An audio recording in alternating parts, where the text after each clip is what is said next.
selector, rewind selector, rewind selector,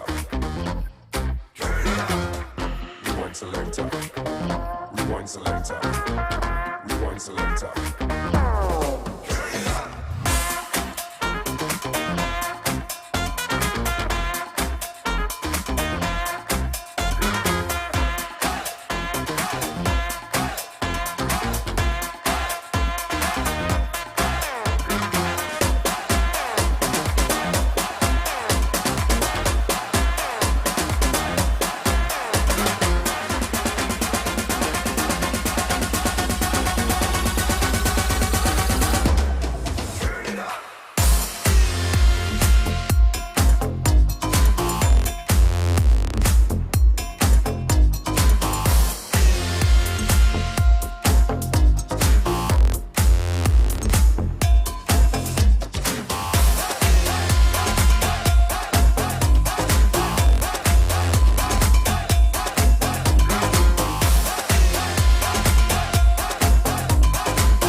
Tom Smurver. How's everybody doing? Welcome aboard another Thirsty Thursday. Cheers, everybody. We have special guest in the shows. The one, the only, the none other. One of what was intended to be a two-guest rock and roll here, but we've got the man himself, Mr. Ryan Knorr. Ryan, talk to us, sir. What's going on? You know, my heart's pumping here like when I used to get on stage to play music. This is crazy. What are you? Listen, I'm sailing away. What does that remind Let's you? not start there. Let's not start there, Matt. Let's not do What it. does that remind you of, Ryan? Tell me about it. It reminds me, I think, was that honestly the first time that we ever met each other? It was. And where were we? We were in Louisville, and we happened to be doing some karaoke, and you maybe asked me to take my shirt off. That might have happened. Yeah, and that did happen, as a matter of fact, and that's pretty much my MO. I mean, come on, that is something I like. I fully get behind there. And that was actually at the GIE, not last year, but I recognize the year before or something like that. I believe it was. And man, that was a good time. I'm not gonna lie, I had a lot of fun. Ryan, what do you do? Tell us a little bit about yourself. Well, you know, if you don't know who I am, I'm on YouTube, and I'm one of the lawn tubers on there. And I've been doing that for about, let's see, I think my channel started in 2016 or so. So it's been quite a few years now, about close to 500 videos later of somehow people wanting to watch me and whatever I do. So I'm definitely honored for everybody that follows along with kind of what I do on there. And of course, I'm doing that now full time, and my website and everything that goes along with it. So there's a lot of things that go on behind the scenes too, other than me just mowing my yard every day. But that does happen too. That's fun. Yeah, listen, I am what would be considered a subpar content creator, a pot stir. I'd use a bad word right now, but I'm a little worried about the YouTube. But so I understand the necessity to fill a void of just firing up the mower and letting the camera run. And, you know, now I know it's not that simple for you because you've got to hold up your white balance cards and all that other fun stuff you do. All right. Before we kind of get into the meat and potatoes of this, it's just out of pure curiosity, start to finish, from you planning a video, filming a video, editing a video, and posting a video, how many hours is that? What's that time space look like? Boy, that is a good question. You know, it kind of depends on obviously how involved it is. Sometimes I just make videos and, you know, they're more of a topic where I'm just talking about something and I got to find a bunch of B-roll to put over it. And that's not as difficult. But if I'm going to do something like I just did last week, which is the first mow video, and I kind of have the storyline to it, and I kind of wanted to do some other things with that. I don't know. I that day I was sitting there, and probably became about mid-afternoon, and I was like, it seriously took me about 5 hours to mow 4,000 square feet of my front yard.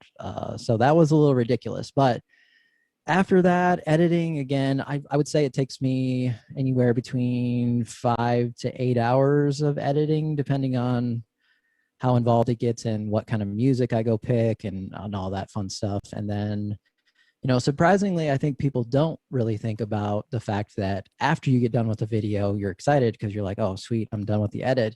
But then you got to go and you've actually got to spend a decent amount of time on the thumbnail, figure out your titles, add all of the information in there, because that's kind of equally as important in terms of YouTube stuff.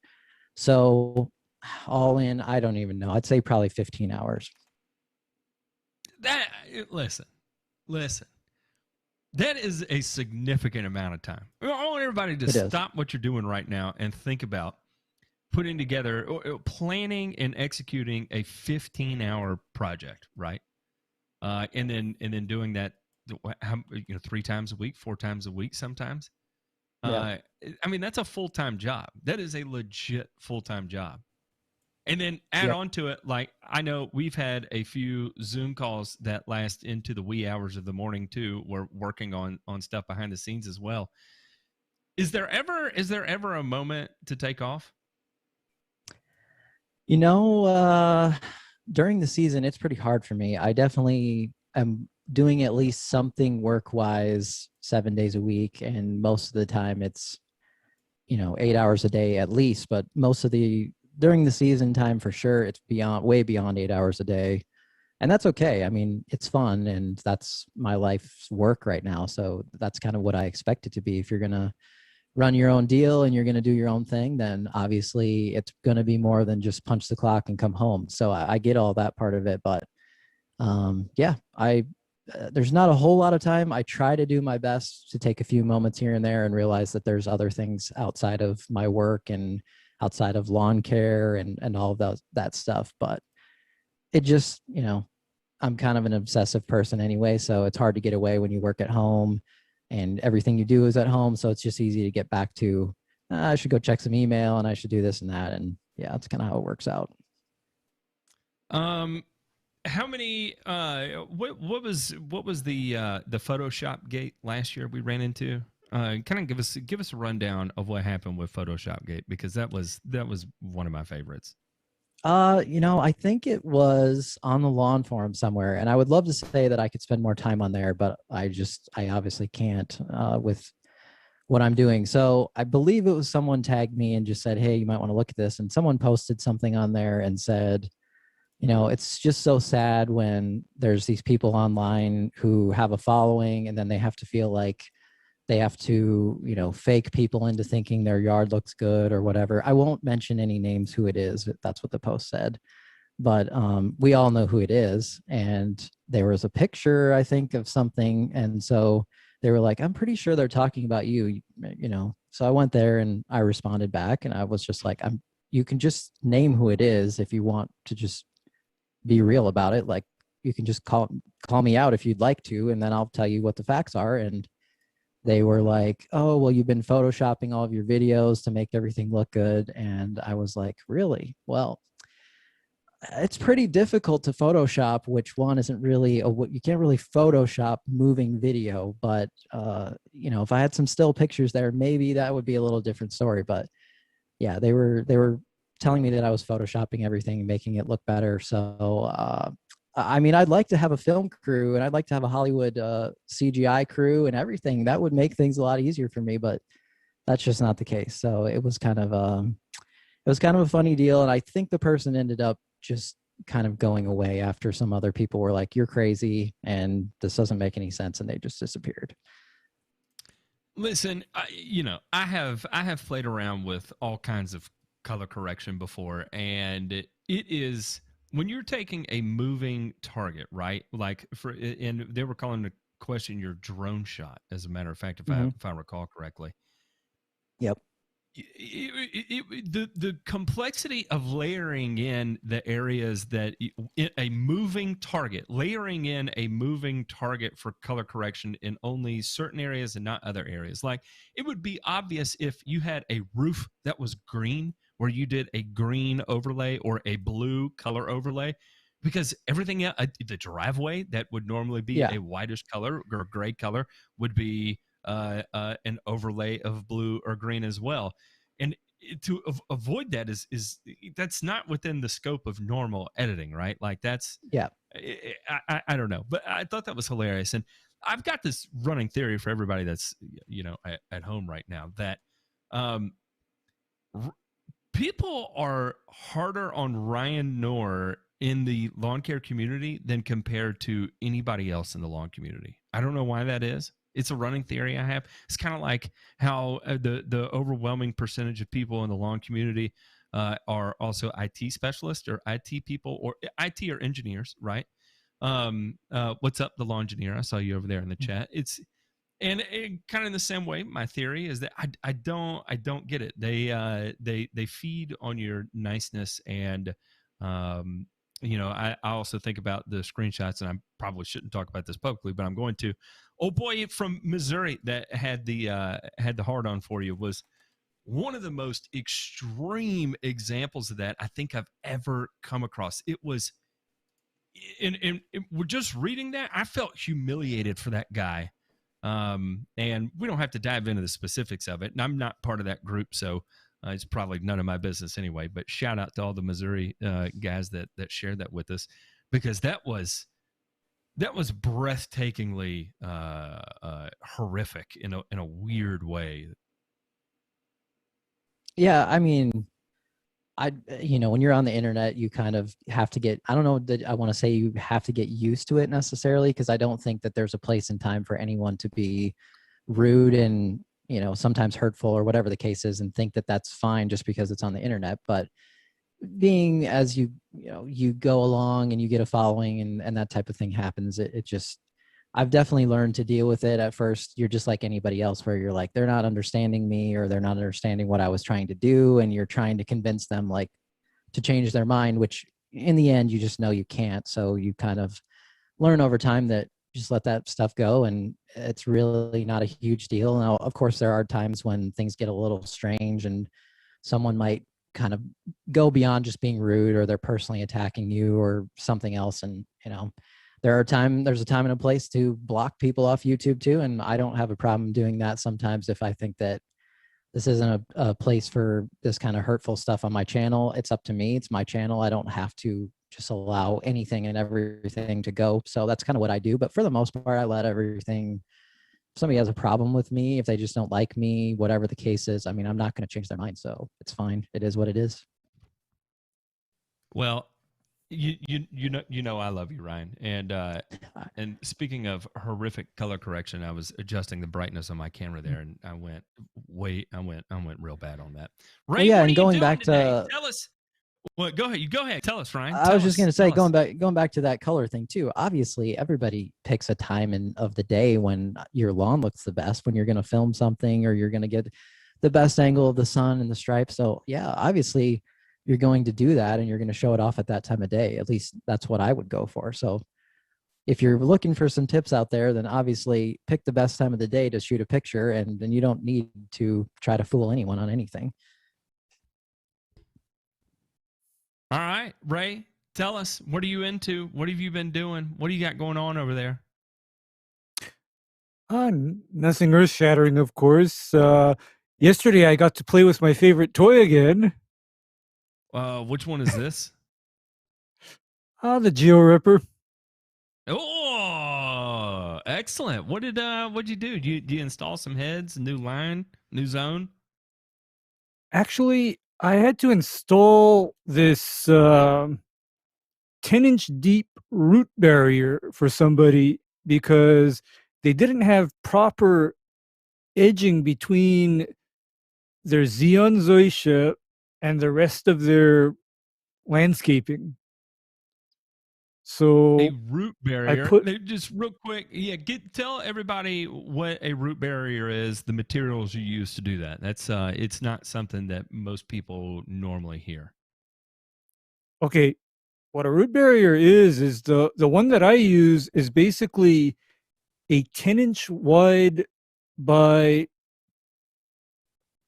1/8-inch thick black polyethylene that goes into the ground basically about 9 inches deep. And what that will do, polyethylene in lieu of say like copper. one thing, cost is a big one. And for me, the poly is the most stable material because metals here in Hawaii don't last long unless they're 308 stainless steel. If that makes sense. It does. It makes perfect sense. I make the joke about copper because I know I had a client one time when I lived in Augusta, Georgia, and he and his neighbors were bitter enemies. I mean, they absolutely hated each other. One was retired. Ryan DeMay's in the house. One was a retired Army officer. And then the other one was a retired narcotics officer that did international narcotics. And they hated each other. I mean, like brutal enemies, right? And So, as in an effort of vengeance, the narcotics officer planted a row of bamboo purely to make his neighbor mad, right? And his neighbor, as a rebuttal, came in and buried a 36-inch deep copper sheet along the property line just to make sure none of the bamboo made it over to his place. And I asked, how much did you spend on that copper? And I do not remember the figure, but it was thousands of dollars. Less than 10, more than 3, thousands of dollars for this sheet of copper to be installed in the ground to prevent the roots from the bamboo coming over. I've got a good story after that. Go ahead, Ryan. Tell us. So this is a golf course in Columbus that was getting built, and a person purchased like one of the first homes they built on the golf course, backed up to a par 3 green. And so this guy that bought the house is out there, and the architect happens to be on the property that day. And the homeowner sees this guy, sees somebody who looks like he knows what's going on, and goes over to the architect and says, "Hey, I just bought my lot, and it looks like you guys are getting ready to put a mound right here behind my house, and that's going to really mess up my view for the hole." And the architect was like, "Oh, really? Yeah, we were going to put a mound there." And the guy's like, "Well, I really wish you wouldn't do that." And it kind of got a little heated there. And so the architect calls over the bulldozer operator and says, "That mound right there, add 20 feet to it." Walks away. That's it. Blocks this guy's entire view for the rest of time because he came out there and got in a shouting match. So, yeah, people can do weird things, right? Ego's a funny thing. But I apologize for my lateness. I was reading this really good book and I couldn't put it down. It's called 101 Things You Can Pretend to Be Good At and Charge $97 for and do an internet course on. I just couldn't put it down. It was an amazing book. Amazing. Loved it. Sounds like a great one, Ryan. Yeah, I heard it's a bestseller, and I hear there's a channel that I can hear a book review on it, but I just had to read it on my own. Can you send me that when you're done, or just scan pages of it and send me the pages, because I don't know if I can afford it right now. Yeah, page 2 it says golf course lawn, and it just says don't. But yeah, we'll see how it goes. Sorry, I dropped something over there. Ryan, what have you been up to? Welcome back, and tell us what over the last 7 days here. What have you been up to? Anything good? Oh goodness, bunch of spec work for some construction projects that we've got coming up in May. So building 2 new football fields. Looked at a baseball field that we're going to probably redo. Coming in the summertime after the season's all over and wrapped up. So just a lot of windshield time and a lot of looking at fields, which has been fun. But yeah, it's good to be sitting down, drinking a beer and chatting with you folks. So it's good. Yeah, I hear you. No lie, I have really spent almost every day over the last 7 days behind the windshield of the car, driving all over the place. So I'm glad to kind of park my ass at home for the next couple of days and get caught up on some stuff, because boy, we got all kinds of things cooking in the background. By the way, and I'll share all this with you off the air, which I shouldn't be doing on the air anyway. But oh my God, I have done some really stupid, dumb shit, and it has worked flawlessly for whatever reason. And anyway, I'll do that in the secret sauce there. Anyway, listen, I'm behind on the time, so I gotta know who in the hell even convinced Ryan Knorr to come on the show. This is a show of debauchery and lunatics, and it's a free for all. So I'm just curious, what happened? How did that happen? I got him drunk and made him agree to it, and he wouldn't. He was has such high integrity. He wouldn't go back on his word. So it was an easy sell. It was a really easy sell. Good. I'm glad somebody had the tenacity to get that done, because I probably would have backed down. I'm still guilty over the New Year's telling him to shut the F up and play some music kind of thing that I was doing. It was a great show, nonetheless. Real Rollers was also supposed to be here too, but I think he got sidetracked also.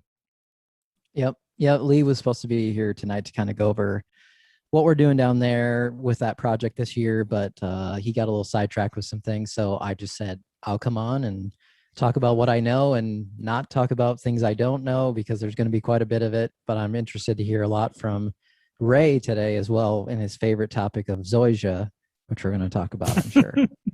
Not just Yeah, I'm not gonna Zoysia, have El Toro Zoysia. yeah, Exactly. So we talked about it a little bit. Ryan, do you know the backstory on that? Because there was some consternation from us of like, hey, why would they put that in there? And the only thing we could come up with is just like, there's probably so many home builders that just throw that in down there, and Lee wants to have basically what you're going to take care of there at his shop. Do you know any of the background on the grass selection? I'm pretty sure that's kind of what it was going after sort of what's been popular down there, or what's been being, being put in. I know he said that with the Zeon for sure, that for some reason the sod growers have been going after that one more recently. And obviously it's not exactly always fun to deal with. So I'm not sure exactly why they do that, but yeah, I think that's the El Toro was just something that he wanted to have there, as far as maybe what's common down there. Matt, with all that free time you have, you need to just get on the phone to every sod grower in Georgia. You need to get on every. I hate Zeon Zoysia with a passion. I've never had an experience with Zeon Zoysia where I was like, you know what? I need more of that. I need a prolific amount of that in my day-to-day activities.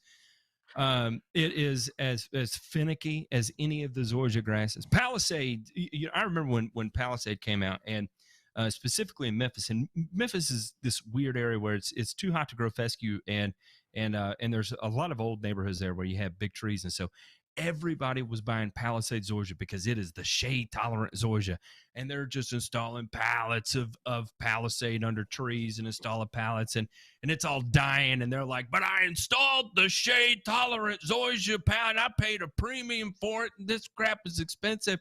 I'm like, yeah, it's just a weak ass grass, whether it's in the shade or it's in the full sun. It has RDS, random death syndrome. Then they took it to a whole new level of idiocy with Zeon, right? So all the worst characteristics of Palisade, aside from aesthetic, because once you got Palisade squared away and working right, it was generally nice.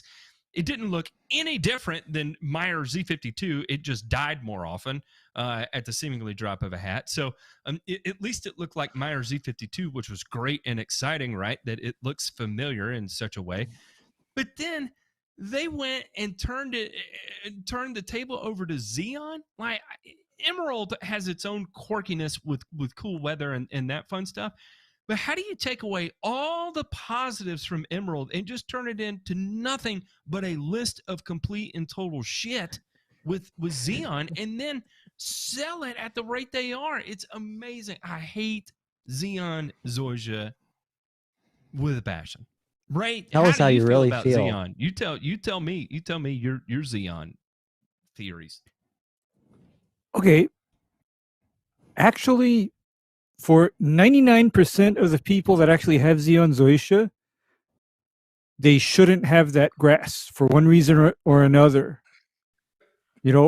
Reason number one, it's growing in shade, usually. Reason number two, they're not equipped to reel cut it. Reason number three, they're not growing it on sand because Zeon Zoysia hates what I call wet feet.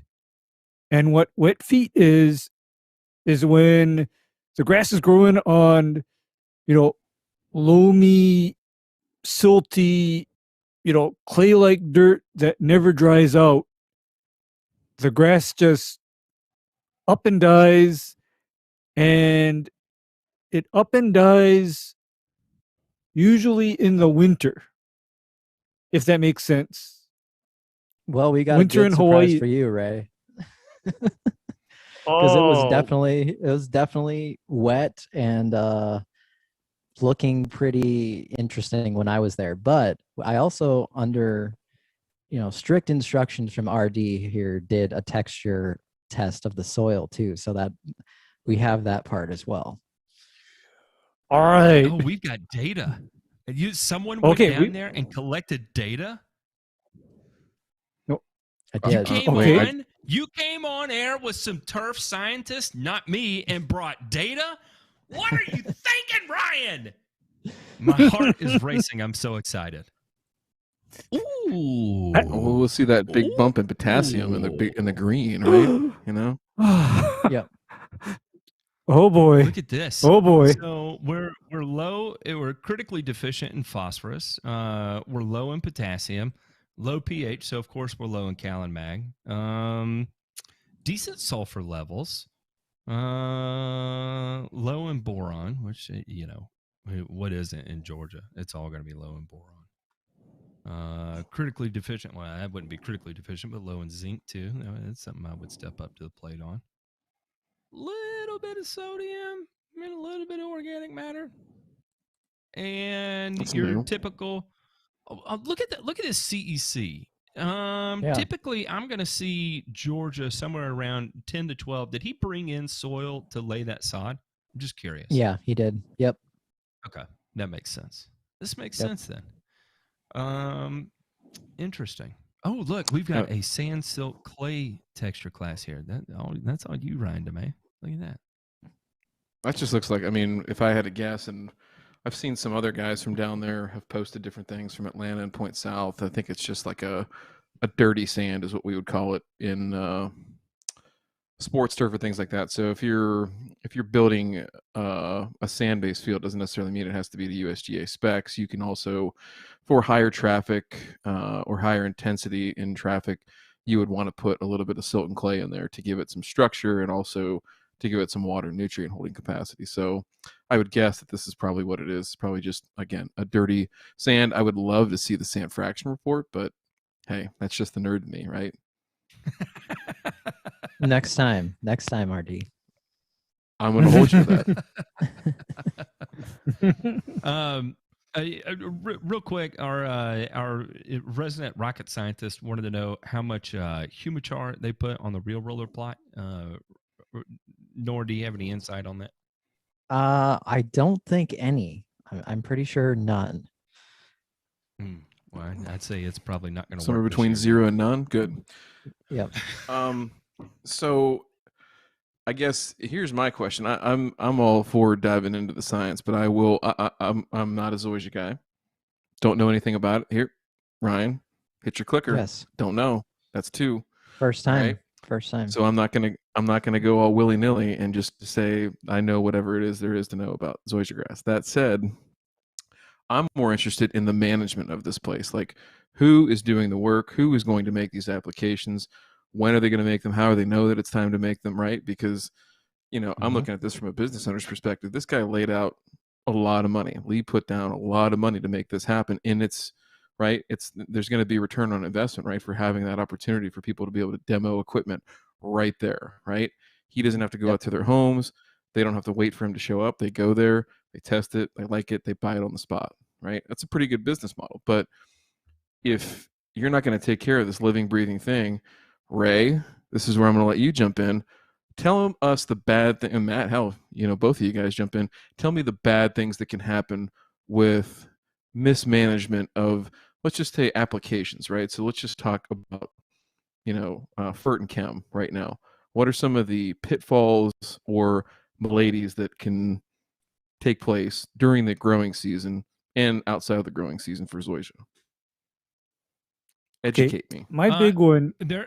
Yeah, go, Ray, on this. Go. Okay, my big one on Zoysia is what happens to Zoysia when you push too much nitrogen. That is like my big one, because you can easily get into a situation where your grass will literally grow faster than you're able to keep up with mowing. However, here's the little wrinkle in this scenario. I know something about both El Toro and Zeon, and it relates to soil pH. And what it is that if you have a low soil pH, your Zoysia will basically be non-responsive to other agronomic inputs. In other words, you can fertilize till you're blue in the face and the grass will not grow. That would be a problem. I'm not a Zoysia expert, but in my world, that would be a problem. So Matt, then what about the chemical side? What about some of the, whether it be weed control or diseases, things like that, and especially this stuff? Ryan, real quick, what's the height of cut that they're generally using on these plots there at the turf? I think they're trying to be around a 1/2 inch. Okay. So Matt, would the height of cut dictate any problems with that, or like high or low or anything like that when it comes to diseases, insect pest, all that? So I don't have a lot of acres under my belt of 1/2 inch zoysia. I've got thousands and thousands of acres of 2 inch tall zoysia that I've had to maintain, and there is a very generalized rule of thumb, and do not take this as gospel by any stretch or means of the imagination. I'm just using it purely as comparative purposes. But in effect, even though it is a C4 plant, it's what you do for Bermuda, but toned down, like significantly toned down. And the reason why is because the output out of Zoysia is toned down in comparison, right? So we think about what we can do with Bermuda to manipulate the growth, right? It can pretty much tolerate however much impact you want to put on it, as long as you maintain even remotely adequate cultural practices, right? It's difficult, for example, it's difficult to fertilize Bermuda to death in the means of a standard program, right? Now, with Zoysia, it can be extremely finicky because it's extremely easy to fertilize to death. You have to be on point from a chemical perspective, because you can get these weird occurrences. You know, the difference between we'll say like root pruning zoysia grass out of existence and being able to generate recovery out of that it's a very, very fine line, right? So we'll kind of parlay this over into a pre-emergent strategy, right? With Bermuda grass, you can, obviously we think about spectacle. You can go hog wild with spectacle on Bermuda grass, run the higher rates, and, maybe eat a little bit of the consequences if you do have some spring dead spot or some winter kill in it. However, you really have to eat crow if you take that kind of aggressive stance on Zoysia grass with your pre-emergence. And so the way I typically compensated with that is lower rates of pre-emergent on Zoysia grass, especially if there's any kind of recovery involved, right? And a little bit more aggressive on the fertility side. And when I say aggressive on the fertility side, I'm saying a stronger balance among ratios of the fertility, right? So more of that 1-1-1 and more of the specialty products like K-Mag. And I'm gonna eat a little bit of my foot here, but what is the phrase I'm looking for with Zoysia grass? And I would argue that there is a slight advantage that if you do have adequate macros, paying more attention to the BCSR related to Zoysia grass. And I'm just going to throw that out there. So reduce rates on pre-emergent. It's typically Zoysia grass is going to be incredibly clean as it is. It's just not going to require the higher rates, and that works to your advantage, because if there is any repair work that needs to be done, you are not going to be able to get it done with high rates of pre-emergent down or slamming it with high rates of post-emergent weed control, right? That's kind of another thing, is that I try to avoid blanket spraying Zoysia grass unless it was something that just absolutely needed to have done. Like, for instance, you talk about wet feet. One of the issues you'll run into with Zoysia grass and wet feet, or really any grass with just significantly wet feet, but I could swear people just angrily feed the water to the zoysia grass, and nutsedge becomes just a problem. And I mean, you could be in a neighborhood, every zoysia grass in the neighborhood all had horrific nutsedge problems, and the Bermuda grass typically did not. And a lot of times that just had to do with those cultural practices and that watering practice of whoever it was that was turning the irrigation sprinklers on. And in those instances, yeah, go after it and get it and get it down. But say you've got a relatively clean zoysia lawn and you've got a few dead spots in it, which is totally normal for zoysia grass. I'm going to try and avoid spraying the weed pressure that shows up in those. I'm going to avoid a blanket application if I've just got weeds in the dead spots of the zoysia, and just go after that in a very targeted, simple application, and try to minimize rates, but with the diversity of products required to get total control. Am I talking in circles? Does that make sense? Do you smell what I'm stepping in there? Yeah, I mean, it's just restraint, right? Is the name of the game. Is when you think you need to do something, you need to be double sure that you absolutely need to do it, right? So I guess that's the other thing too. Then from Ray, your standpoint on the cultural practice side, Matt touched on watering a little bit, but educate me on some of the other the other cultural practices, I should say, in terms of, whether it's organic matter management, texture management, any of those things, all and above, aerification, where, because it's a slower growing grass, what does that entail? Okay. What that means when you're managing zoysia is, number one, I cannot emphasize more loudly and emphatically how important it is to make sure that the mower that you use is sharp and actually shearing the grass rather than tearing it off. Second point is that I'm very happy to see that they're going to maintain a low height of cut at those test plots, because I never like to see zoysia kept above 3/4 of an inch.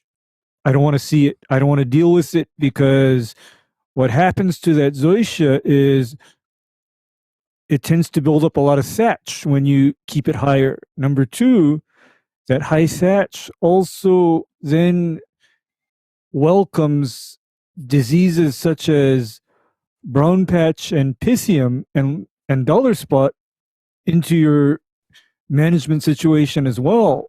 And lastly, you talk about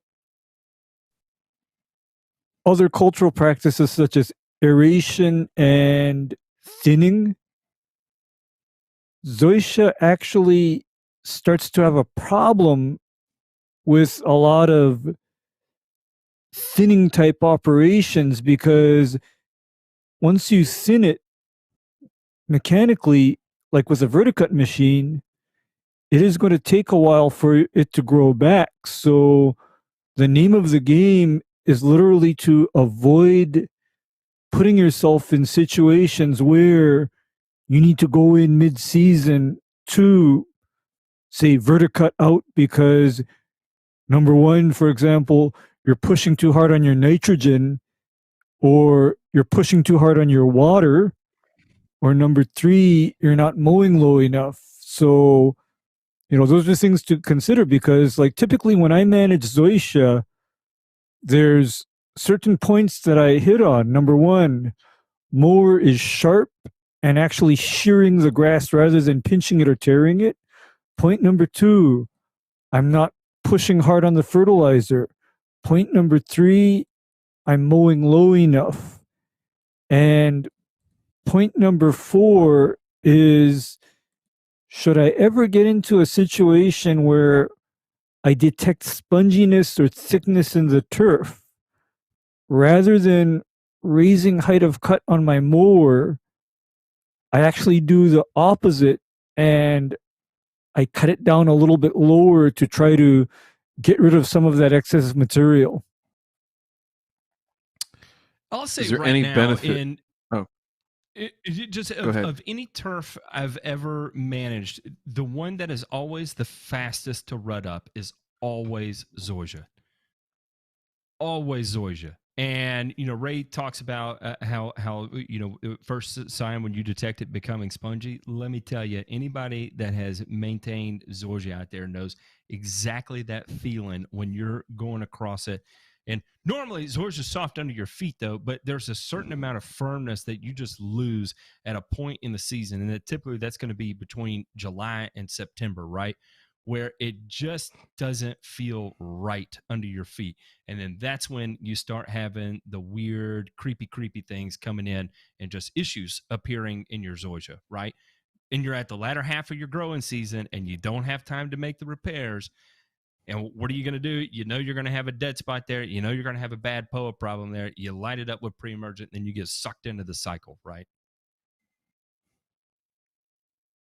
That's right. That's right. But for me, what I typically see being the big mistake with Zoysia is people feel that sponginess and they're thinking, I'm going to raise my mower a quarter of an inch or so to prevent any kind of scalping or browning. I do the exact opposite, in that when I feel that under my feet, I warn people. I tell them, you know what? Your lawn is starting to, misbehave on me. And so I'm going to have to drop my mower by at least 1/10 of an inch and cut it down. If that makes sense to you guys. No, that makes total sense. So here's the question I have that we employ heavily on cool season, like, putting green, like bent grass, right? So we're talking about 1/2 inch or less. From a texture standpoint, is to brush it, right? So you'll have some mowers that are equipped with rotary brushes that go and spin out in front of the reel. You'll have others that flip down in front of a walk behind mower, which I know that Ryan Knorr can probably speak to this on some of the cassettes that like the Swordman and some of the other mowers they have there might have. But the other way is just literally taking a stiff bristled drag broom across it to stand up just enough of that to get that texture from where it's laying over to where it's come back up, and we can shear that off at that same height. So have you all tried that? And is there any benefit that if you haven't, any benefit to that?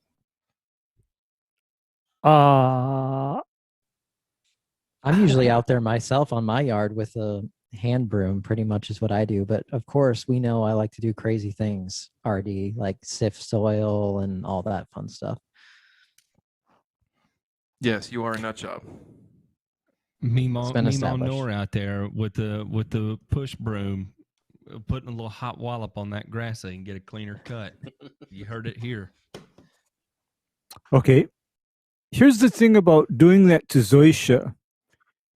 It is largely a lost cause because Zoysia grass is so woven together rather than standing up and then laying over, that a brush is not going to get you very much, because your actual issue or problem is the grass has woven together and is tangling up on itself.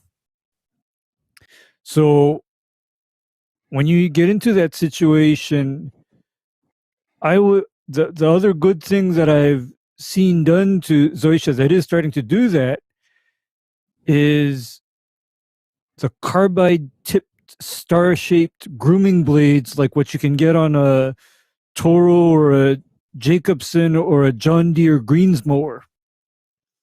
Mm-hmm. You need to get rather serious with it, because I can tell you right now that a brush does not do what you think it's going to do, versus I see the value of brushing or brooming something a lot softer like Bermuda, bent, or rye, or Kentucky bluegrass. You're not going to get that out of Zoysia, because Zoysia is basically a very hard, and I'm going to throw a big word out, I consider it a very recalcitrant grass. Ray, people in the chat are asking right now about growth regulators on Zeon. What's your experience in that world?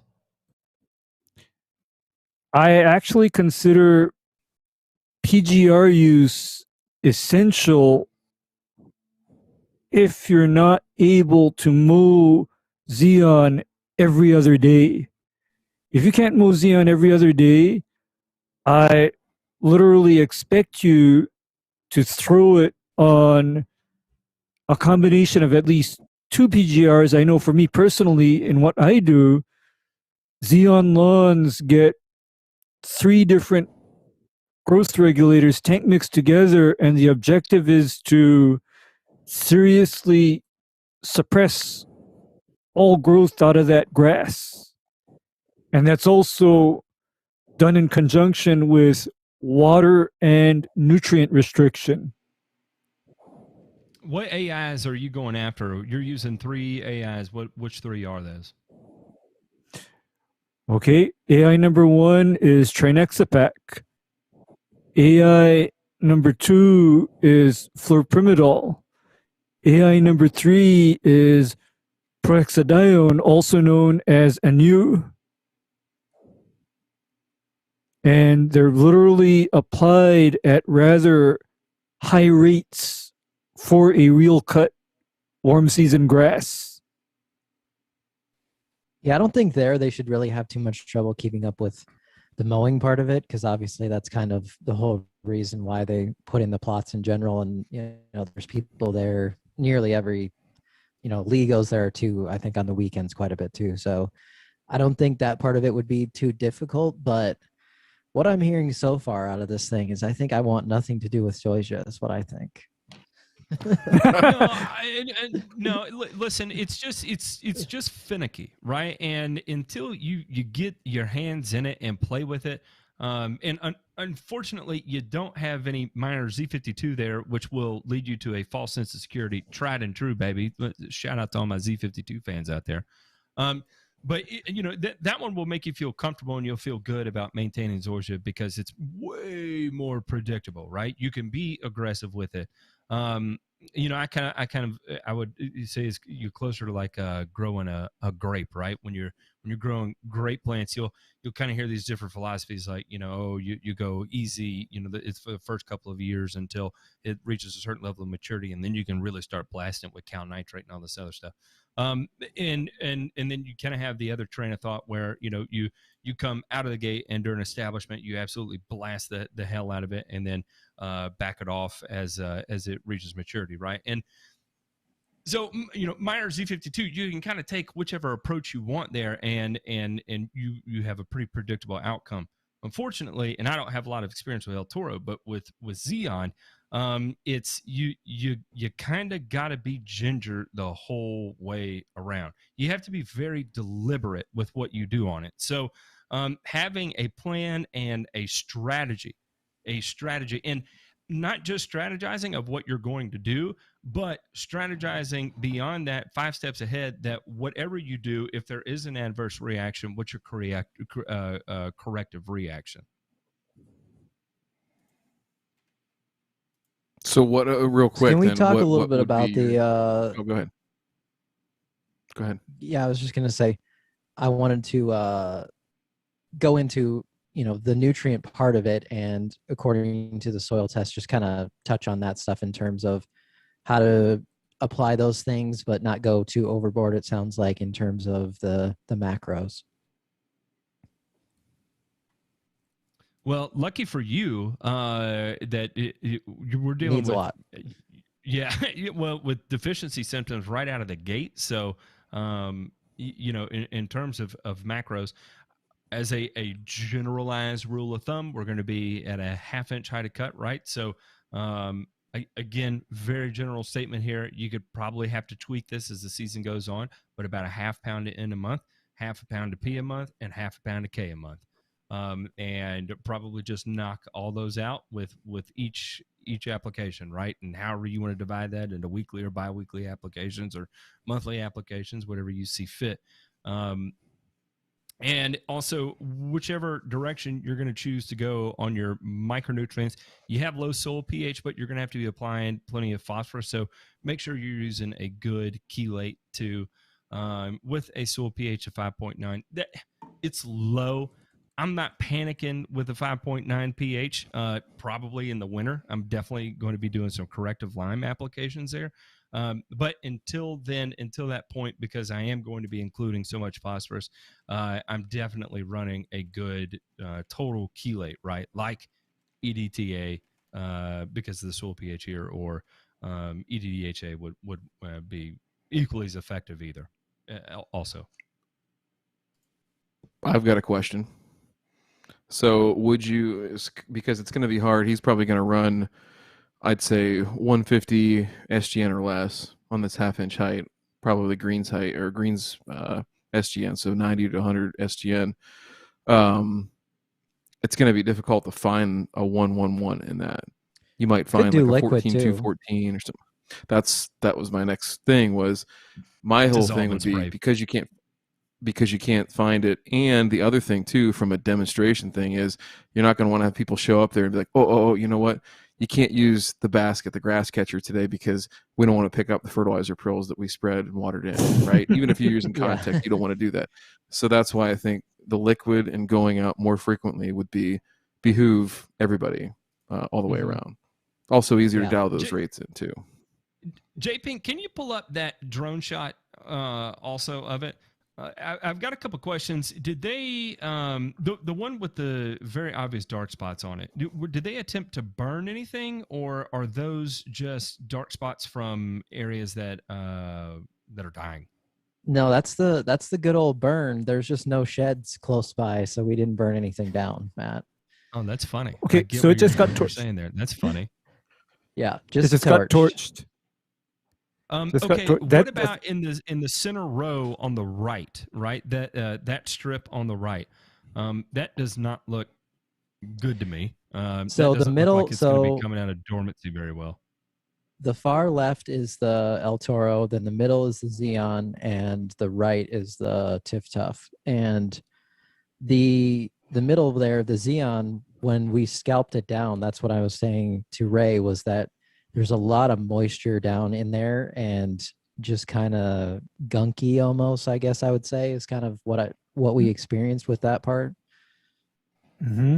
Mm-hmm. So that's where it looks dark. So stereotypical Zeon Zoysia right there. And I guarantee you when that greens up, that those will be where you see those markings in there will not green up, or will be incredibly slow to green up.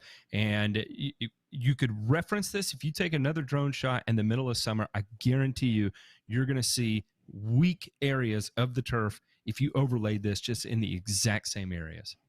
Mm-hmm. That's kind of what he's looking.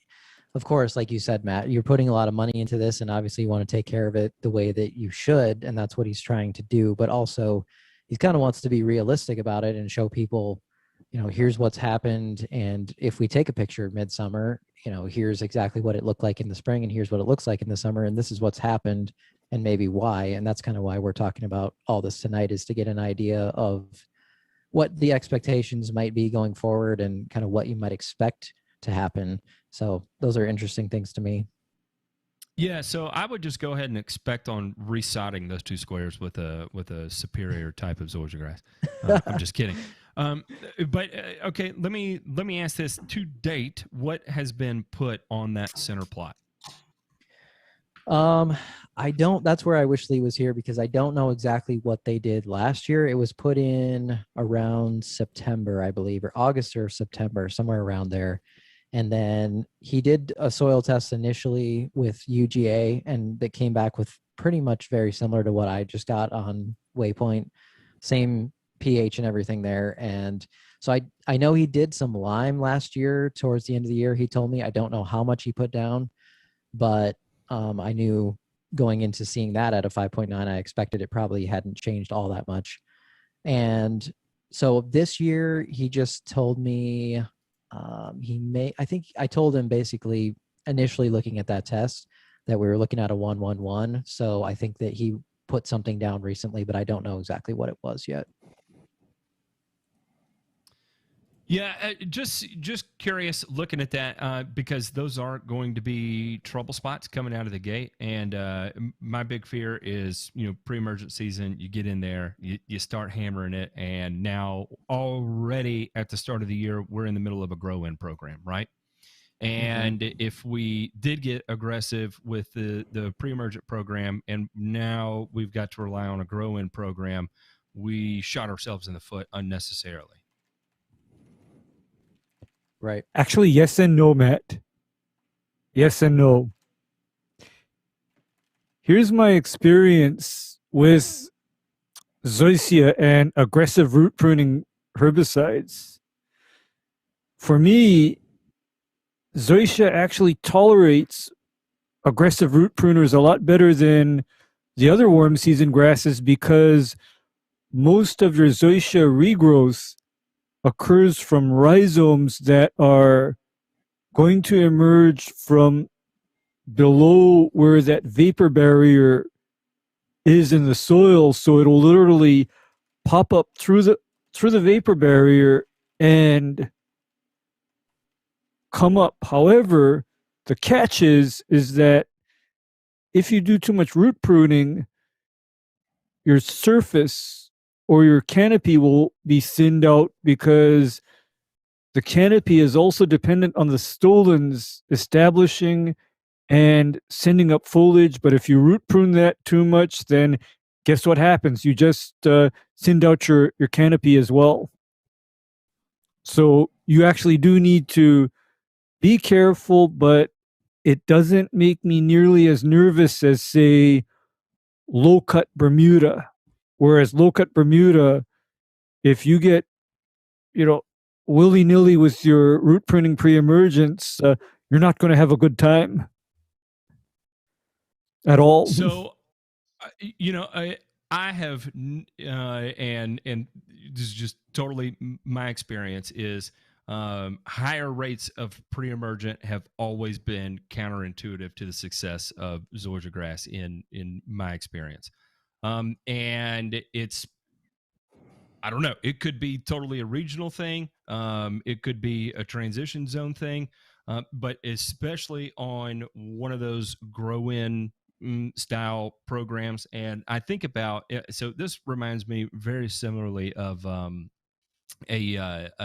property I used to maintain in Memphis that was sodded in the previous fall and pre-emergent down in the spring. And of course, we had one of those years where we had an ice storm and there were sections of it that did not green up. And intentionally, I did one of those things where I treated the front yard with pre-emergent. I did not treat the backyard with pre-emergent, just to give myself a bit of a baseline because I was worried about what was going to green up. And again, this is also Palisade, not Zeon Zoysia. And in the non-pre-treated area, actually recovery was able to happen in the course of that year. Probably about 95% recovery and grow in was able to be accomplished, where in the front, we were only somewhere around like 50-60% recovery. So I get real nervous. Again, I don't have just tons of experience with Zeon, maybe a few hundred acres at best. So there could be some variability there, but I've always felt like I've had way more success on the pre-emergent side of things, not being aggressive with it, going into a grow-in. So Ray, I had a question for you. We've been talking about, obviously, a lot about the Zeon, but in terms of the El Toro and compare that to the Bermuda that's there, kind of how does that program change at all, or what sort of things would you be looking at with those things? Well, I'm going to tell you right now that here's what I know about both Zeon and El Toro. They were deliberately bred and developed to grow optimally on a high pH, high calcium soil. I mean, that's what UC, University of California, that was one of their points for their development program for El Toro was optimal growth on high pH soils. And when they say high pH, they're talking about pH over 7, actually. So, that's one thing. Other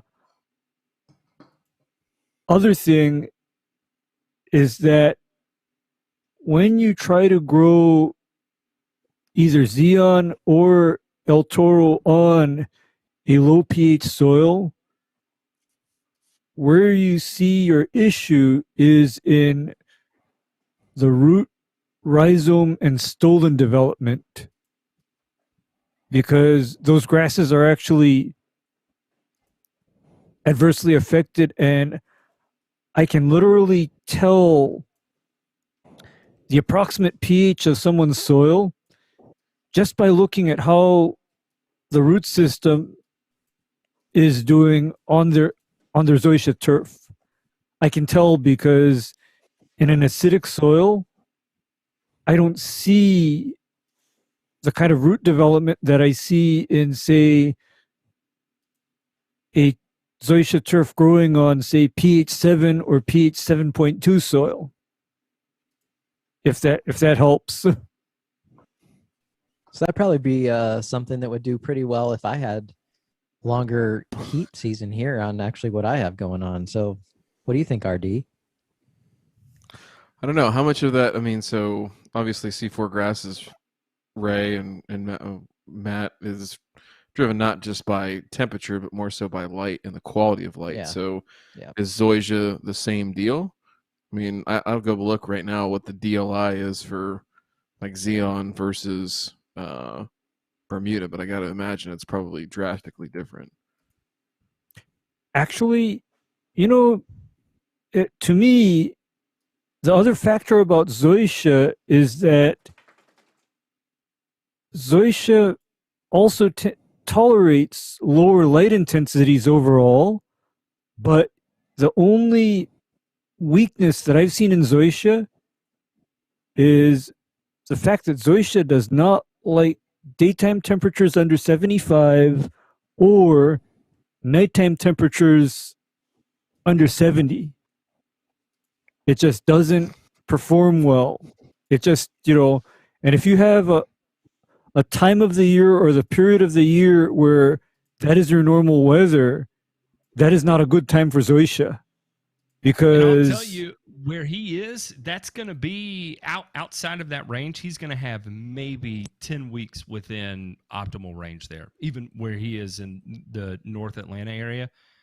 10 weeks, maybe 12 weeks a year in just that rock and roll type of environment. Fabulous weather, right? Fabulous weather, because, I got to think about, for example, you all have heard me say how bad it gets for grass, say between November and May here in Hawaii. And the reason for it getting bad is because it actually cools off at that time of the year. It's not hot anymore. So the Zoysia actually struggles, and I can tell it's struggling because I see the turf thinning out. I see the need to even back off a little on my PGR rates versus if I'm dealing with the grass during the warm part of the year, I notice the growth, I notice the density, I notice the need to really hammer it down with the PGR. So 10 to 12 weeks of growing season is kind of rough. That's kind of rough, actually. And by the way, El Toro does badly in cool weather out of all of the Zoysias. Cool weather is not its thing. The go ahead, RD. I'm just looking at the DLIs here. They had this is at rough height, so this is about 1.5 to 2 inches, but they had DLIs on Zorro and Zeon as low as about 12, 13, which that's really low. I mean, that's low for even cool season grasses. So that's pretty impressive. But they did say here, this is a study out of Kansas State. Where's this out of? Texas A&M. I do not 5 years know ago. where they come up with all these statements about Zeon. They'll tell you it can grow in shade. It needs 1/4 of a pound in a year, and that's it. What? And I've heard all kinds of things. The sod farm here that they do. Listen, let me tell you what they call volunteer zoysia, right? Which is Zeon zoysia that was hit by an ice storm. And whatever survived that ice storm, they propagated back into their fields. And then they said, this is the cold-tolerant Zeon because it obviously survived the ice storm, right? So this is a cold-tolerant Zeon, and we call it volunteer, right? And it only needs one application of triple 13 a year at, what did he say? I think he told me 3 pounds per 1,000, and that was it for the season, and you'd be good with it. And not to say that, any zoysia grass needs to be out there and just absolutely pounded and all this fun stuff. But my whole point is that you hear all these wild ass claims, I say, and I firmly believe about Zeon more than any other grass type that's out there. That seems like a scientific test to me. Yeah, it definitely has nothing to do with variability and maybe low spots in the fields and, where the ice sheets form and all that fun stuff. It survived. We repropagated it. It's volunteer zoysia, baby. It's badass. We grow it down here in Palmer. Rocky Top. I love when this is seriously, like, I absolutely love when Matt does a Southern accent because to me, it's like just it's going a little farther than his, but I love when he does that. Yeah, I mean, he's not really he's not really in the South. We're in Canada, but he's not really in the South, so that's true. You can't claim that. Excuse me? I mean, excuse if you're me. North of what did you just say? If you're north of the Tennessee River, don't even talk to me. That's like fighting words for him, I think. I'm just gonna go have my French fries and gravy and drape myself. How am I gonna listen here to me? Listen. Hey, you're not from all the way down south. Are you going snow skiing this weekend because you still got snow on the damn ground up there in Vancouver or wherever you are? Yeah, I gotta take the dog sled over. I gotta get the dog sled over there. It's actually carrying the clubs over for me to play golf at my golf course down lawn. The hillsides. Yep. Mm-hmm. Yep.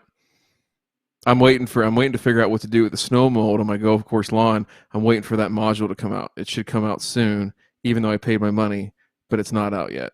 I hope it's there soon. Maybe. Along with mowing and watering, which also kind of are important. But I'm waiting on those too. I'm at a loss for words here. What can you tell me about the Bermuda? I think we need to talk about the Bermuda. You can do whatever the hell RD, you want stay on the back of the tractor. Here's my question is, why does he not have a winter? What's the green in that upper left quadrant on the right? So that was some of my favorite sissy grass. Oh, so you overseeded. Yep.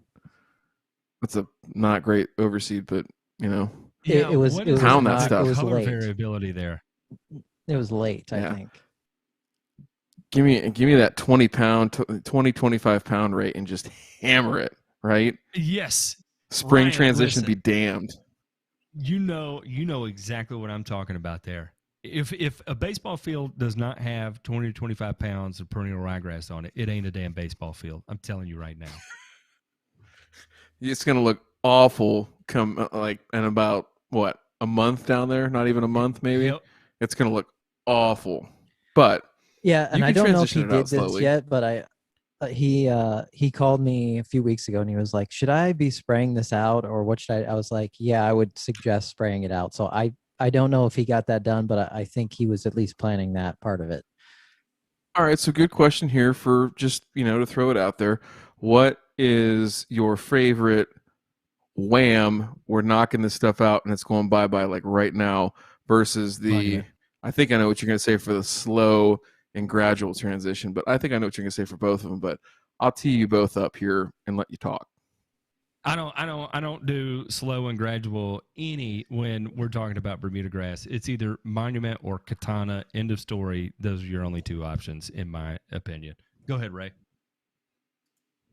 Yeah, I would be the same. I do monument or katana, or I'd even be dropping down Syncor. I'd even drop down Syncor. When I was Sorry, out in Arizona, I just they were using Revolver out there, I think. Slower. And yeah, Revolver works. It is a little slower, especially in cool weather.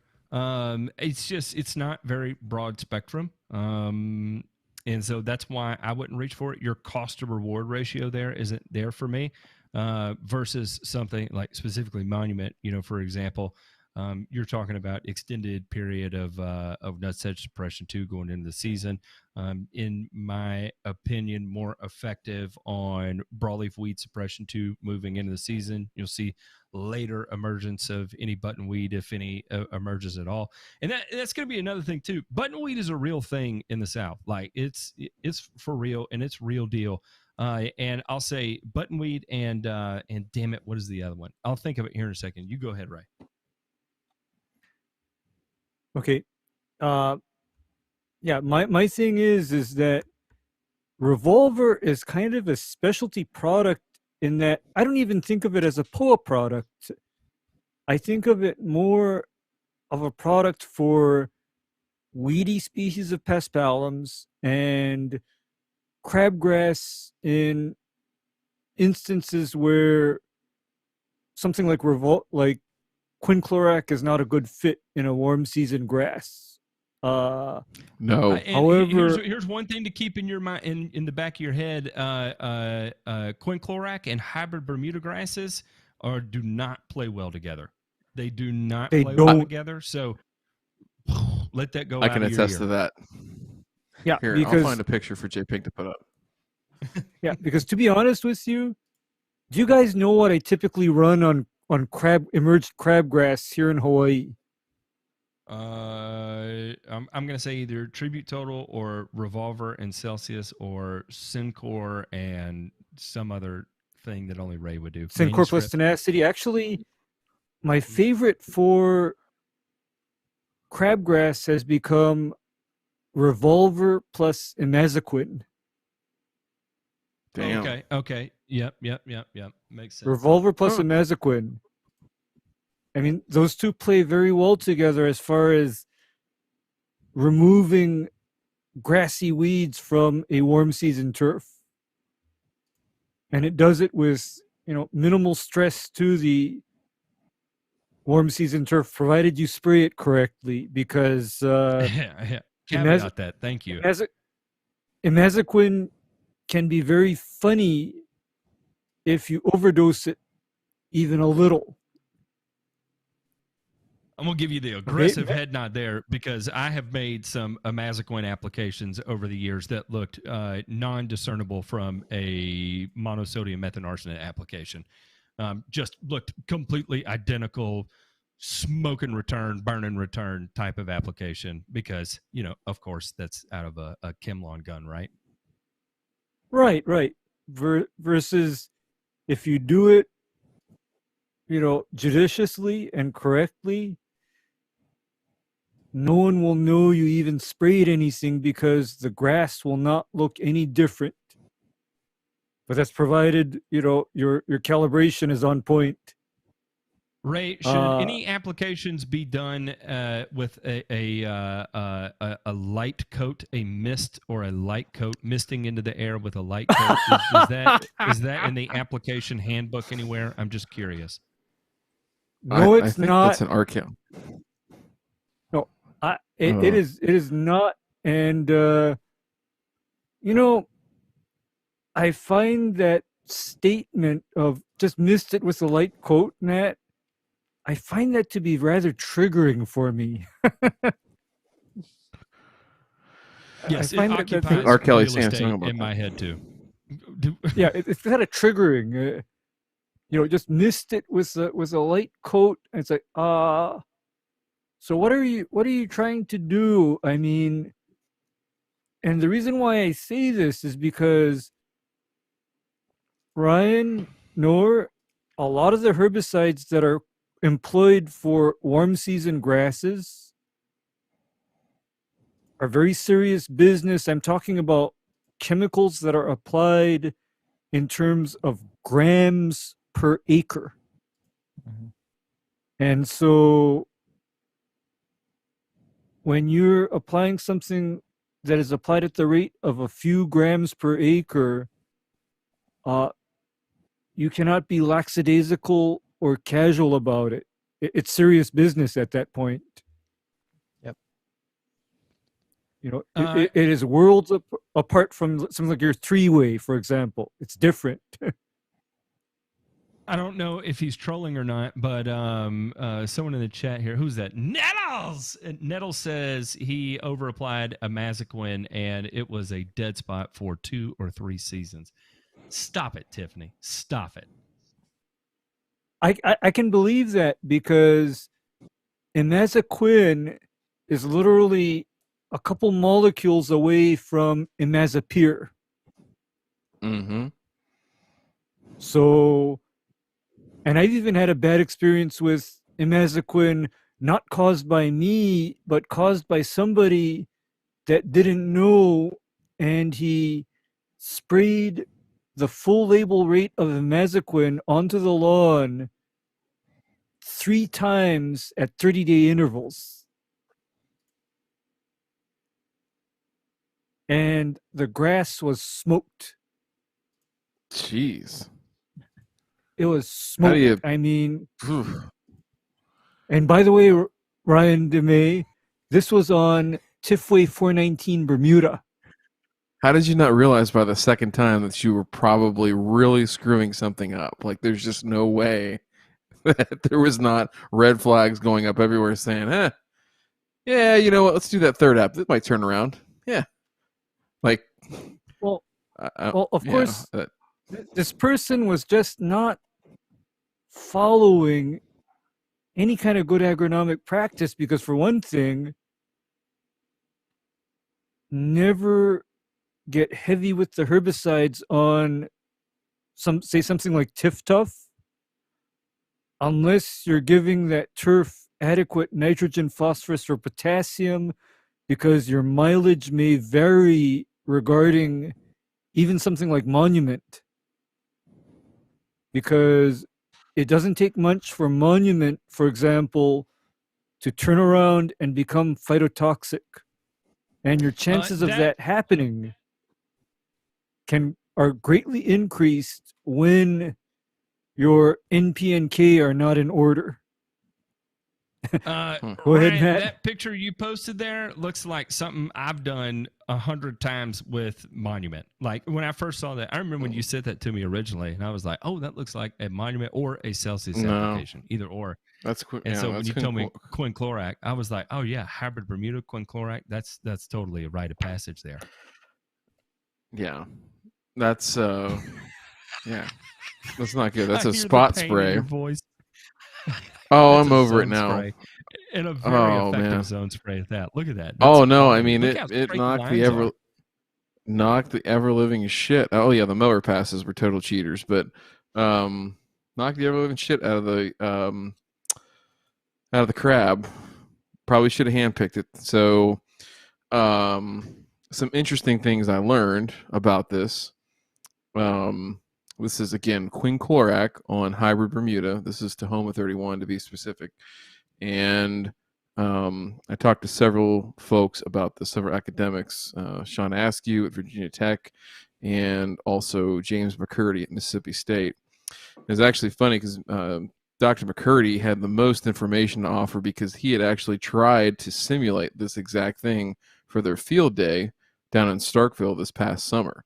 He was trying to induce injury to figure out some of the variables that might cause it. So they still haven't figured it out yet, but It is kind of random. There is no necessarily rhyme or reason why it happens. They have kind of narrowed it down to temperature at application. So the warmer it is, the more likely you are to have phyto, which you wouldn't necessarily think on Bermuda, but it's a thing. Other thing too, and it's particular to Quinclorac in general. It's on the label about not watering a couple days prior and a couple days after. And Ray, you might delve a little bit deeply for the folks, so I don't steal all the time here. But why is it important for soil to be on the drier side for Quinclorac to have the correct activity? That is because Quinclorac is actually extremely soluble and mobile in soil. So if it's too wet, what will happen is the Quinclorac will literally get attracted to the water and go wherever the water goes.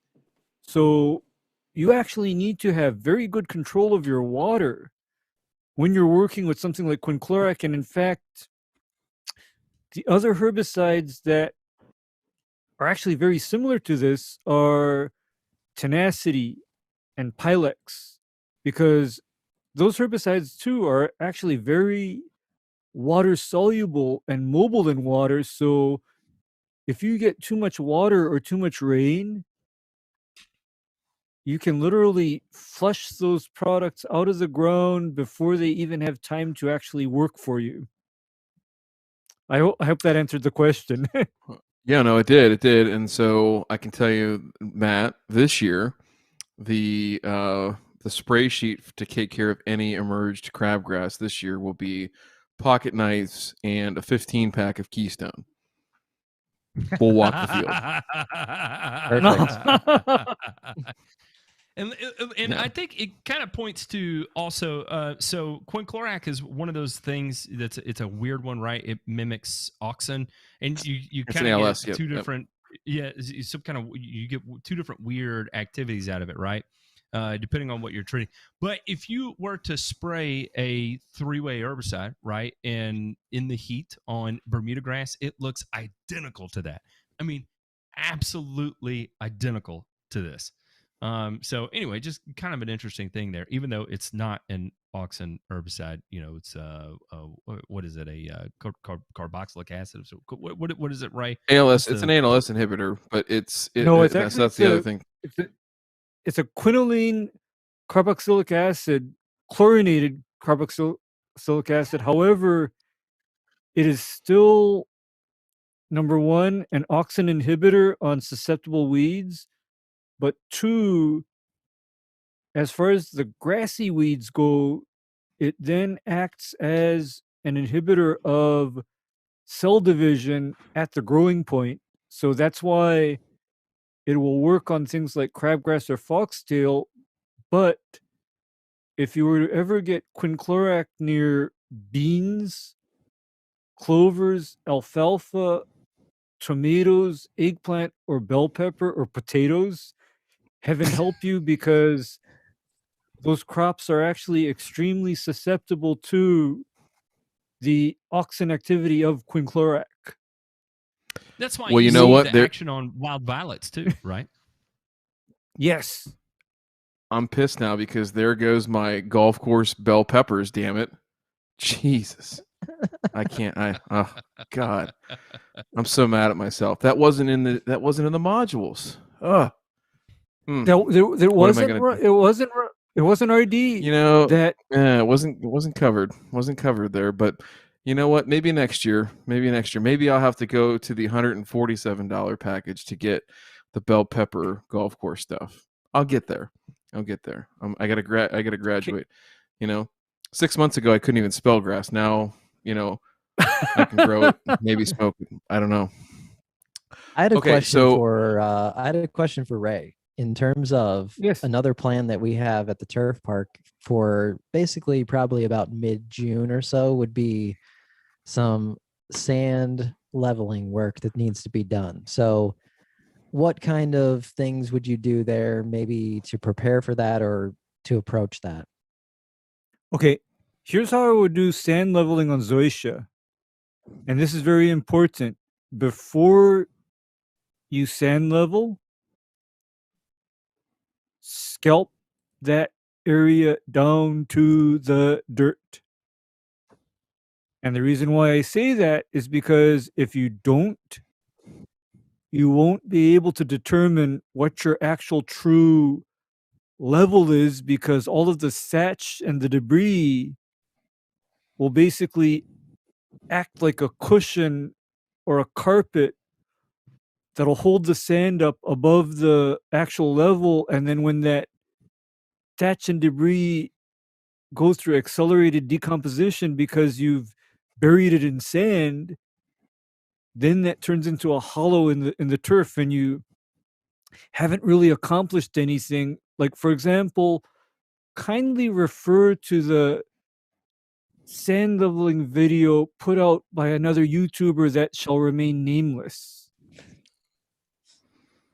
where the grass was not scalped down to the dirt and shovelfuls of sand were thrown on top of the Empire Zoysia.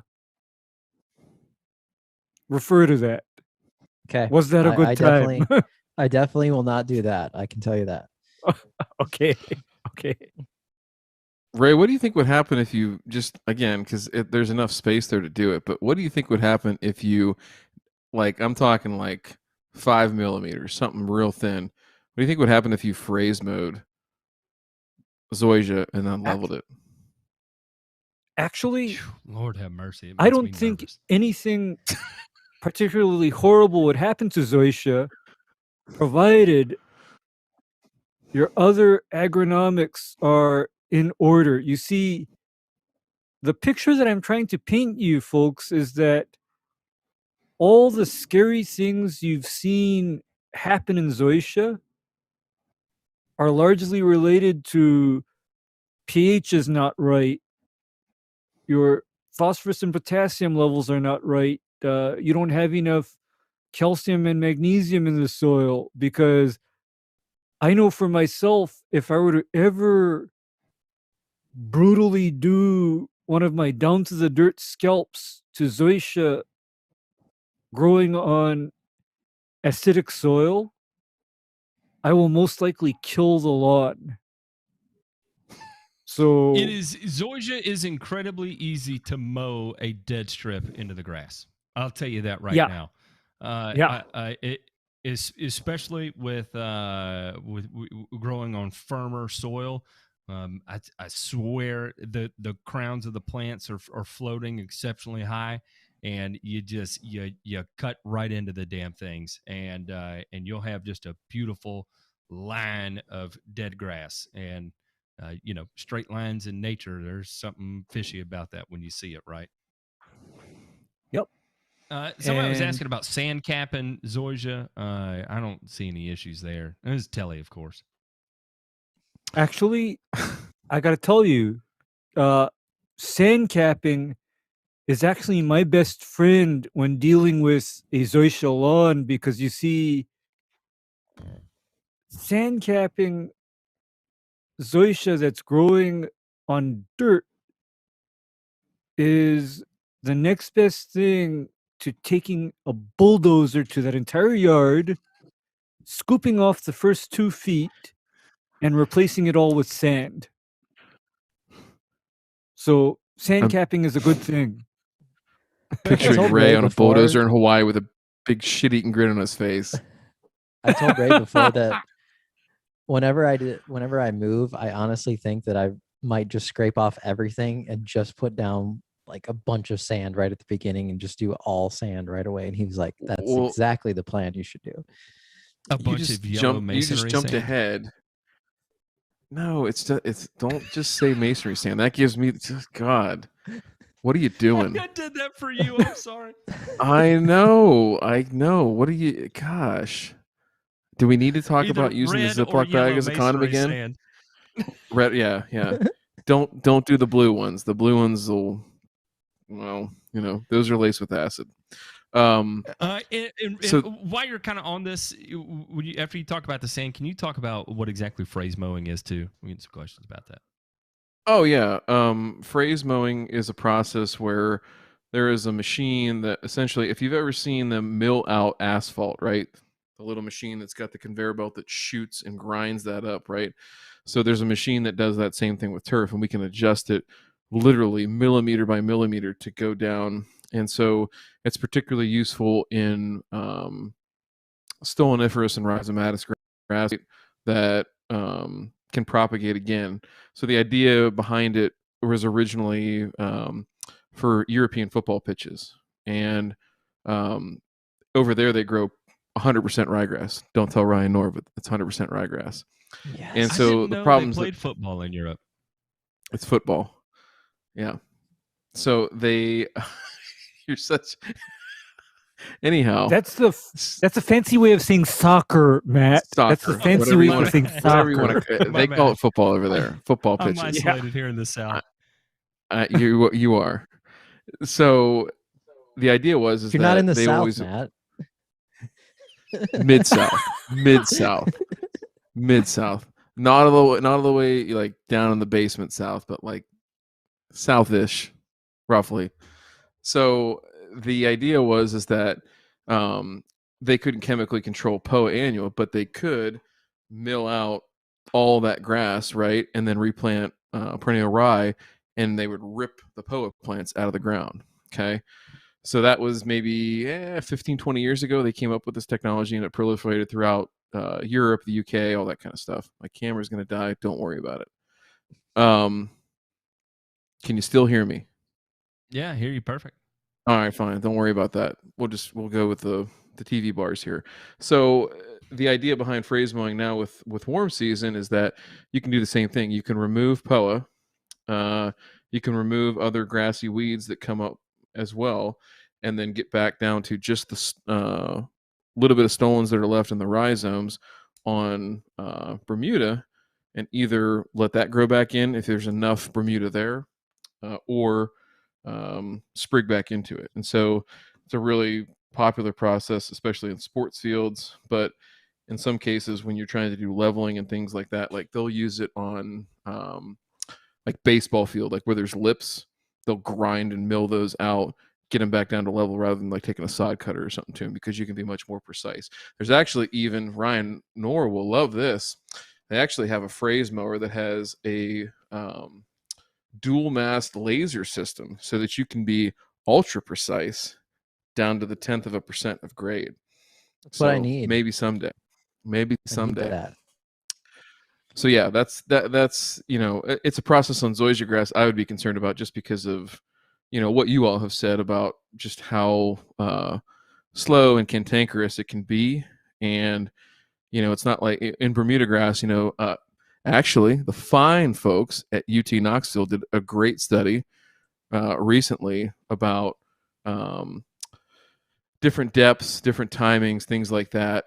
5 millimeters was the winner to take out the POA. So that was the goal, was to figure out how deep do you need to go and how frequently do you need to go to keep your Bermuda POA free without having to spray stuff out and things like that, right? And post.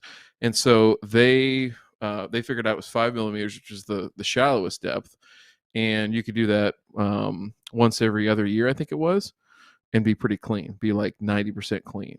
So again, you see it a lot in sports fields. You'll see it a lot in like driving range tees, fairways, things like that. As far as a lawn and things like that, it hasn't really caught on yet. It's not a thing yet. But if there's anyone qualified to do it, Ryan Knorr is the one who's going to bring it to lawn care. Well, my question in terms of... Go ahead, Ray. Actually, and I have one more little thing to interject into this whole discussion about recuperative abilities of Zoysia after these various, mechanical practices.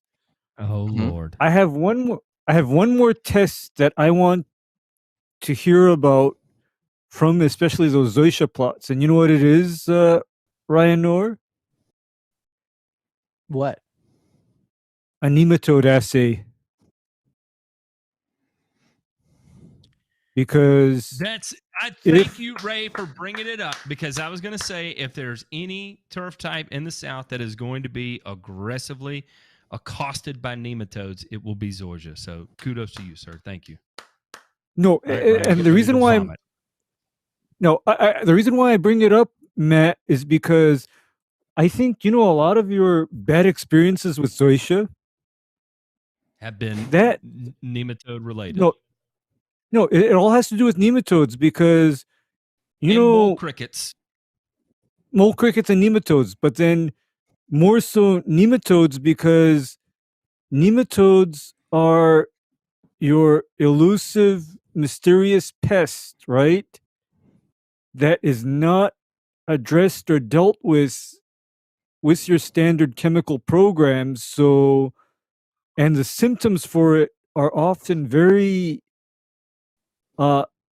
non-distinctive, or you may mistake them for something else going wrong, but then your actual issue is nematodes. And for example, the whole deal about Zoysia not regrowing after being cut down to the dirt, if that happens, I start to suspect nematodes.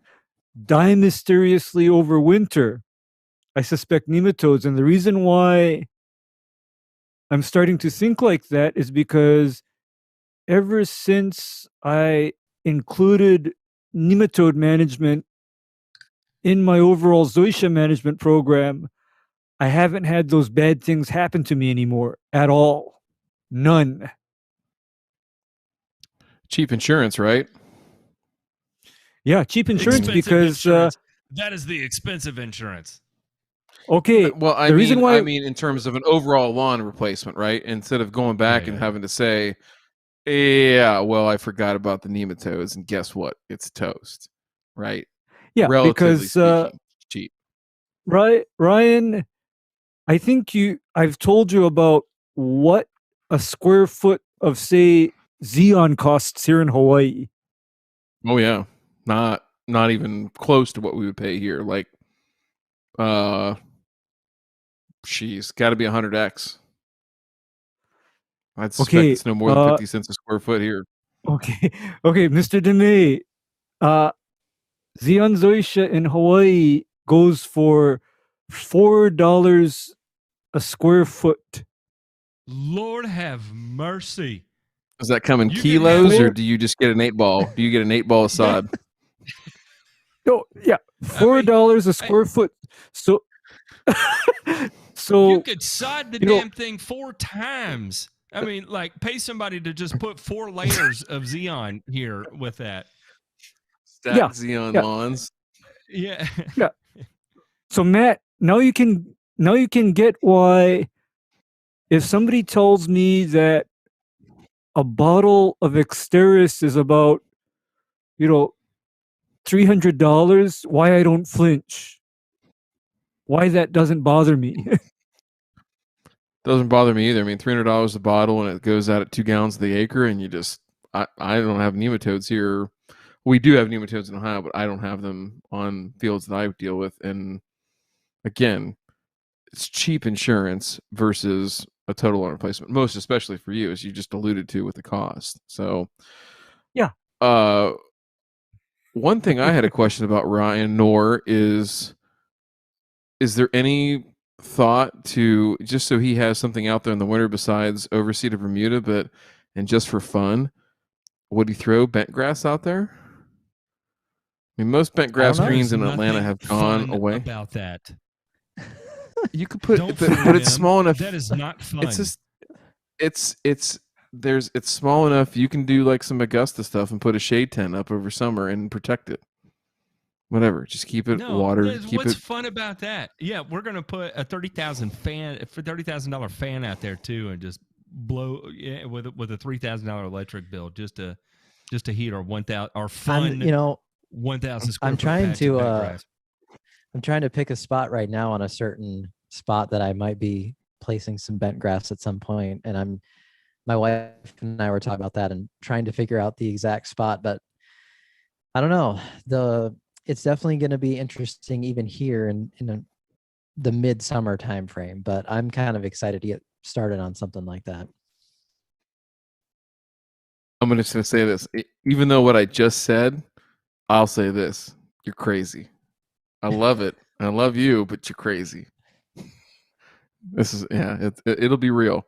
You're going to hard be the part, one especially building it. in your situation there is I can't fathom managing bent grass without Daconil. So in a home lawn setting or a residential setting, trying to manage bent without Daconil just would not be fun. Because for me, that was always my cure all, right? Whatever it is I'm doing, I can add a little Daconil to the tank, and it's typically going to fix it. I mean, literally, that's the old school Midwest and Northeast trick, right? Is low off-label low rates, right? So if we're doing liquid formulation like the chlorothalonil 720, what is that? A little below 3.2 fluid ounces, or if we're on dry flowable, so 3 pounds or 3.5 pounds instead of 5 pounds per acre. And I mean, there's still people that literally spray that every 7 days at that low label rate and keep themselves under the annual label limit to be within the law, but highly effective, very highly effective. So it works. There's definitely some challenges.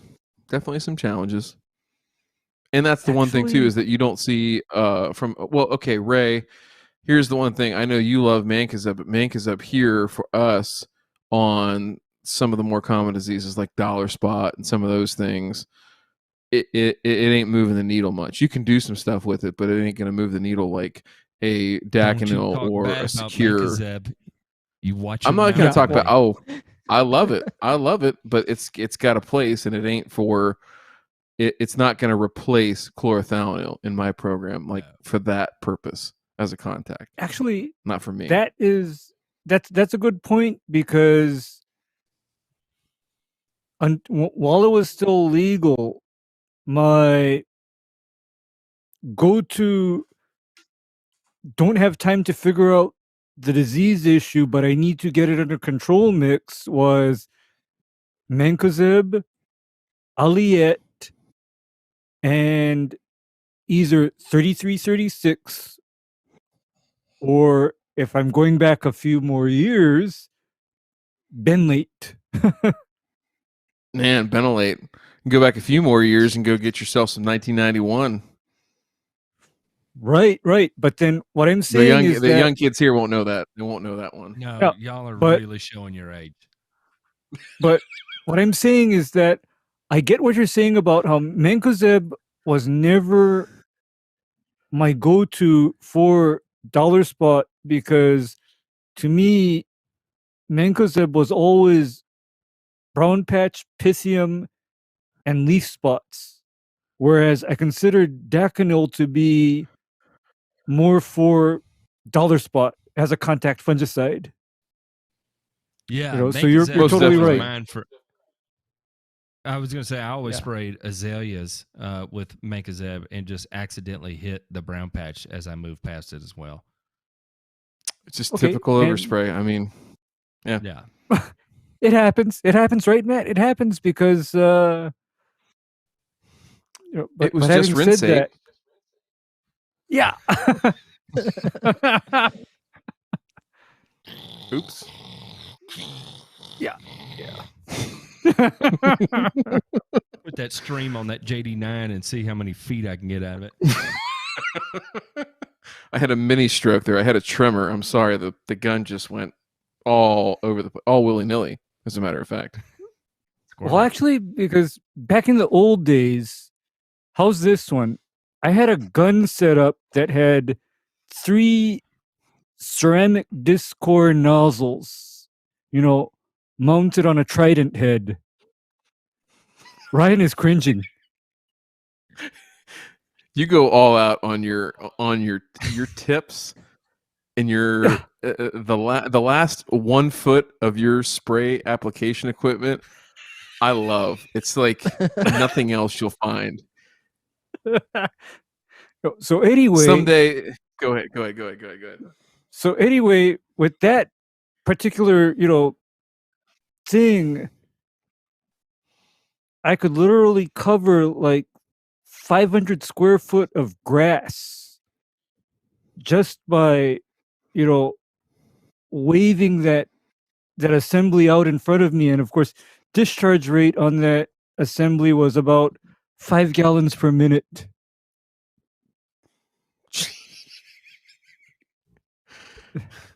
How big was your tank?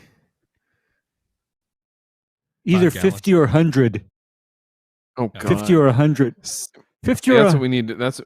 We need to start the GoFundMe for the Ryan Knorr 300-gallon sprayer with the high flow, like 20-gallon a minute pump that he can spray, 3 gallons per thousand Put a at 9 John miles Bean an hour. pump on it. I can't. this is I all can't ready. wait. Oh, this is this is going to be amazing. Like the build out. So that was my question. So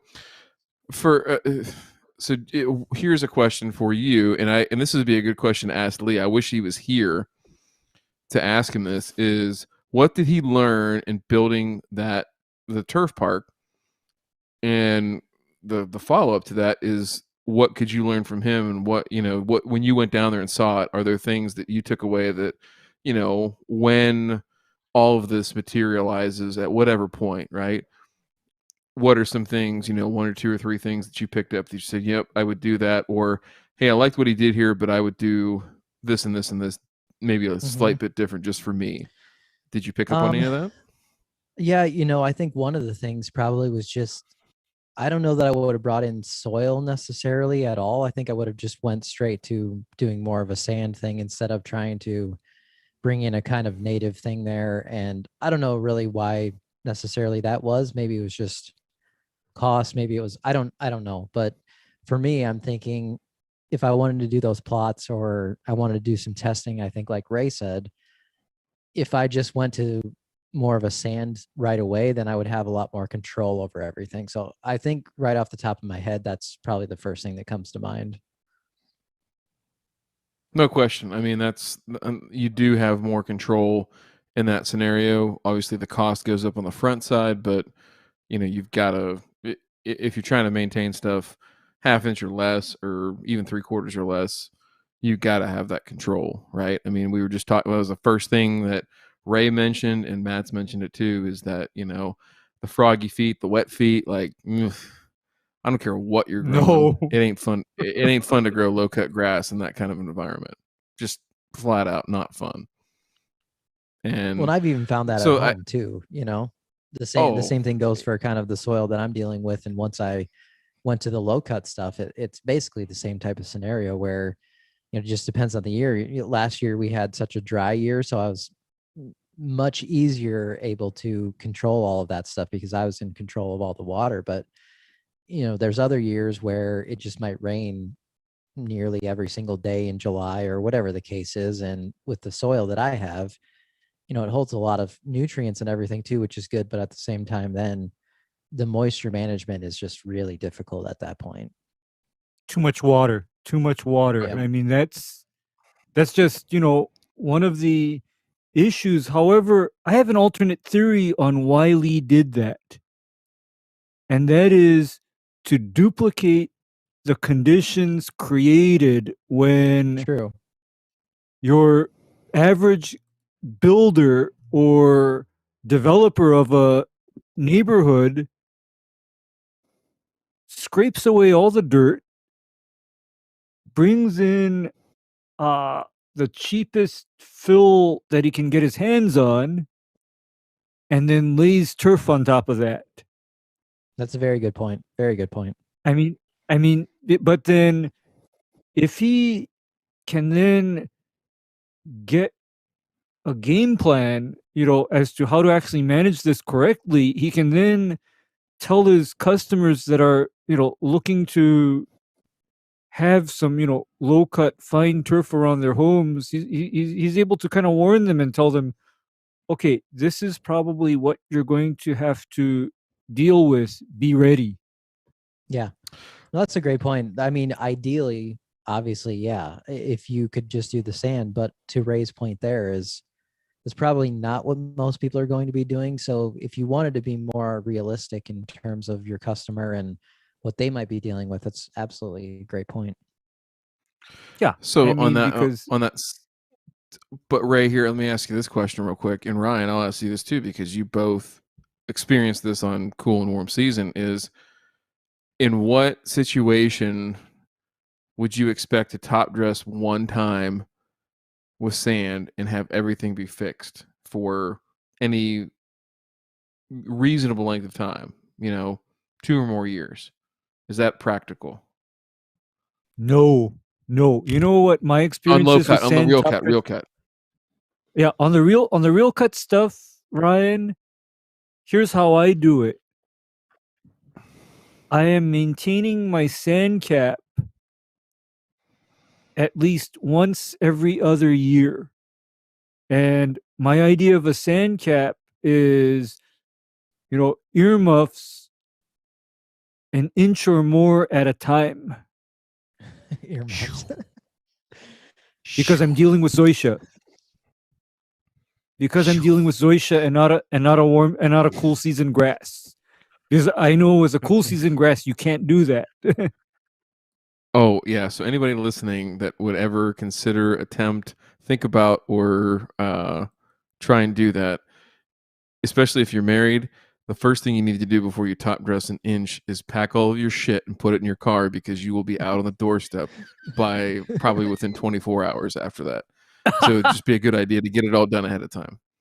Just do that ahead of time. Yeah.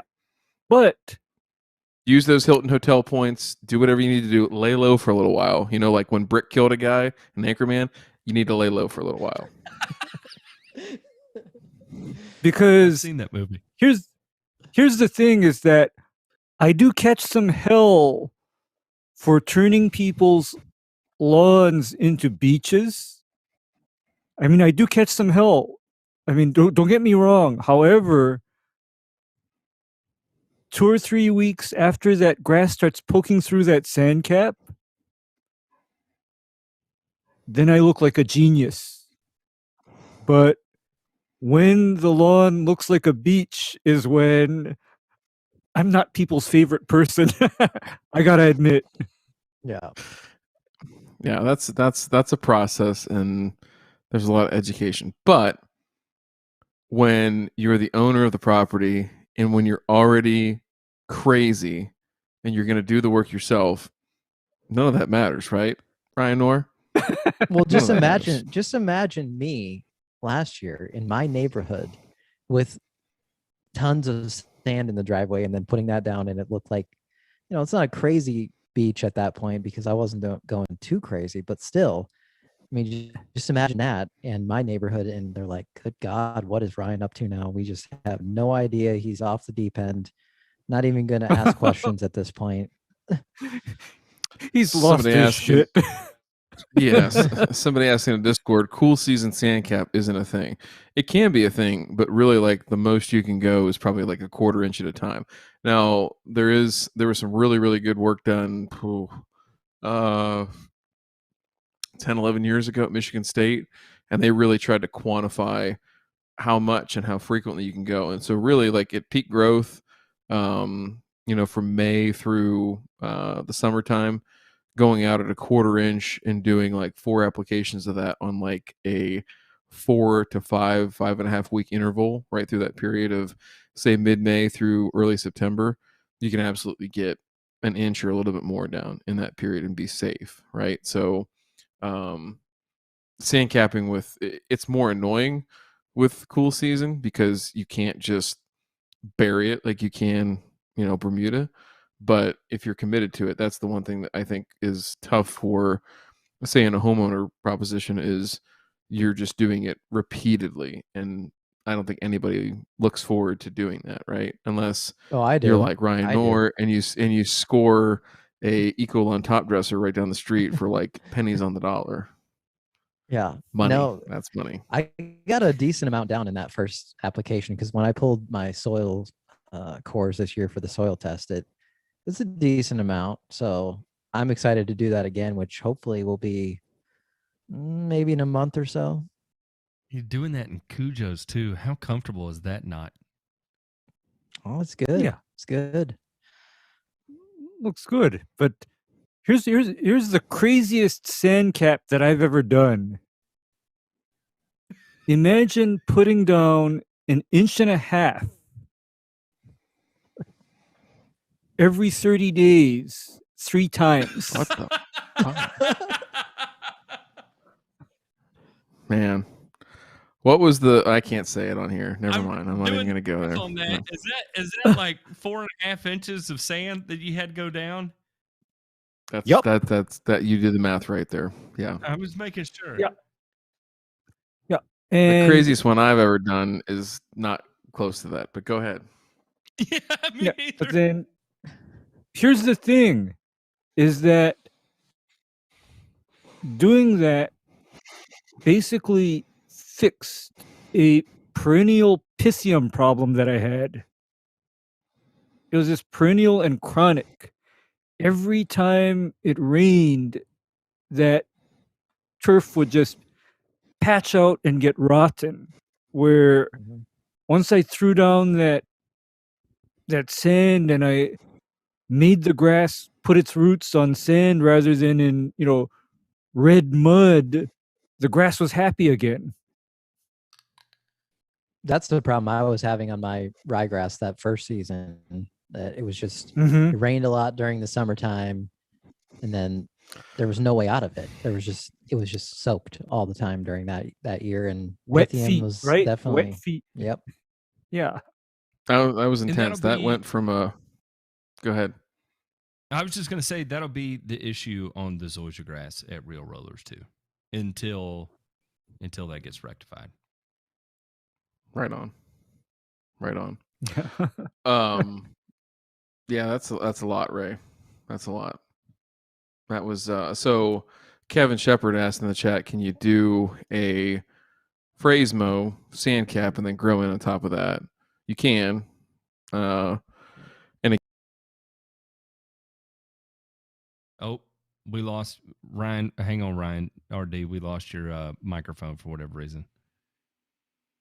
We don't know what happened there, but something got convoluted. Timed out. Because you were right in the middle of a great story. No, it ain't back yet. Because I felt the thunder coming. I could hear the rumble in your voice, and I was ready for it. And then I got hot while it was silence. And it was sad. It brought a little sadness over me. I can't remember exactly what the depth of sand was, but I know on one of those football fields, I put 70 tons of sand, 63 tons of sand, 70 tons of sand, something like that on it. It was a pretty significant amount. What was that now? Oh, okay. Oh, you're back. You're back. No, so yeah, you can sand cap. 2 inches is an ideal depth. Michigan State, that same work they did on frequency and timing, they also looked at depth. 2 inches is fine. Doesn't matter if you're in warm season, cool season, but the deeper you go, the closer you can start at 2 inches, but you want to get to that like 4 to 6 range, ideally, with a good sand. But yeah, what was it on the football field? I think if that's what you're talking about, Matt, there was like 800 tons of sand over that to get that all 2 inches, right? But when you go with Ray's plan, I mean, that's like going from the Eiffel Tower to a Playboy grotto romp. I mean, that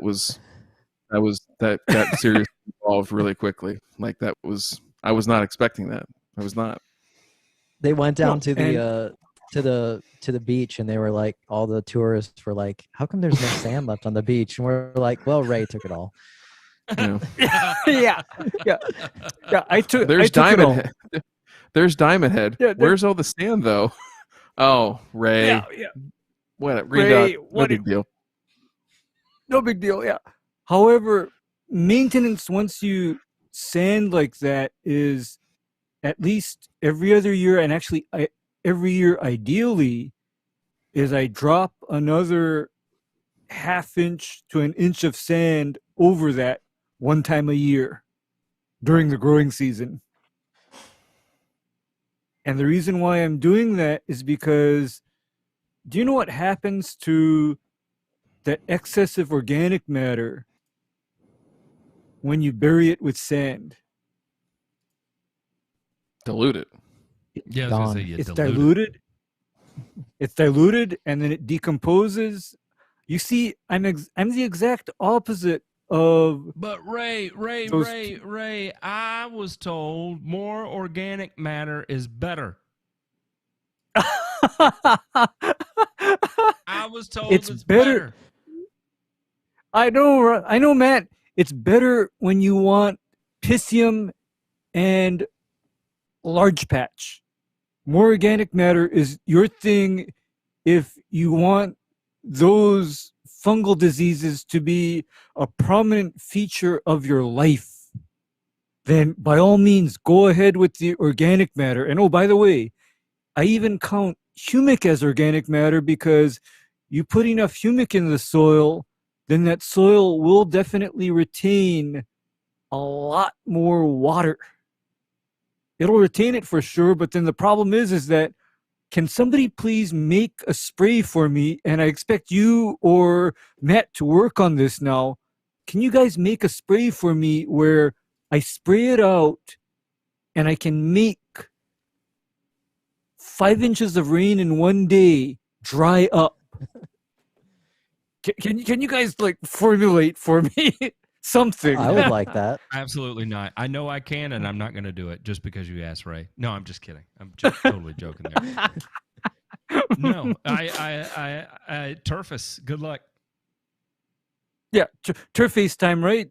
Turf time. Bags and bags of turf. I know, but then otherwise, that is kind of why I think I'm doing the opposite of chasing more organic matter, because organic matter is cool until you get to a time of the year when it won't stop raining.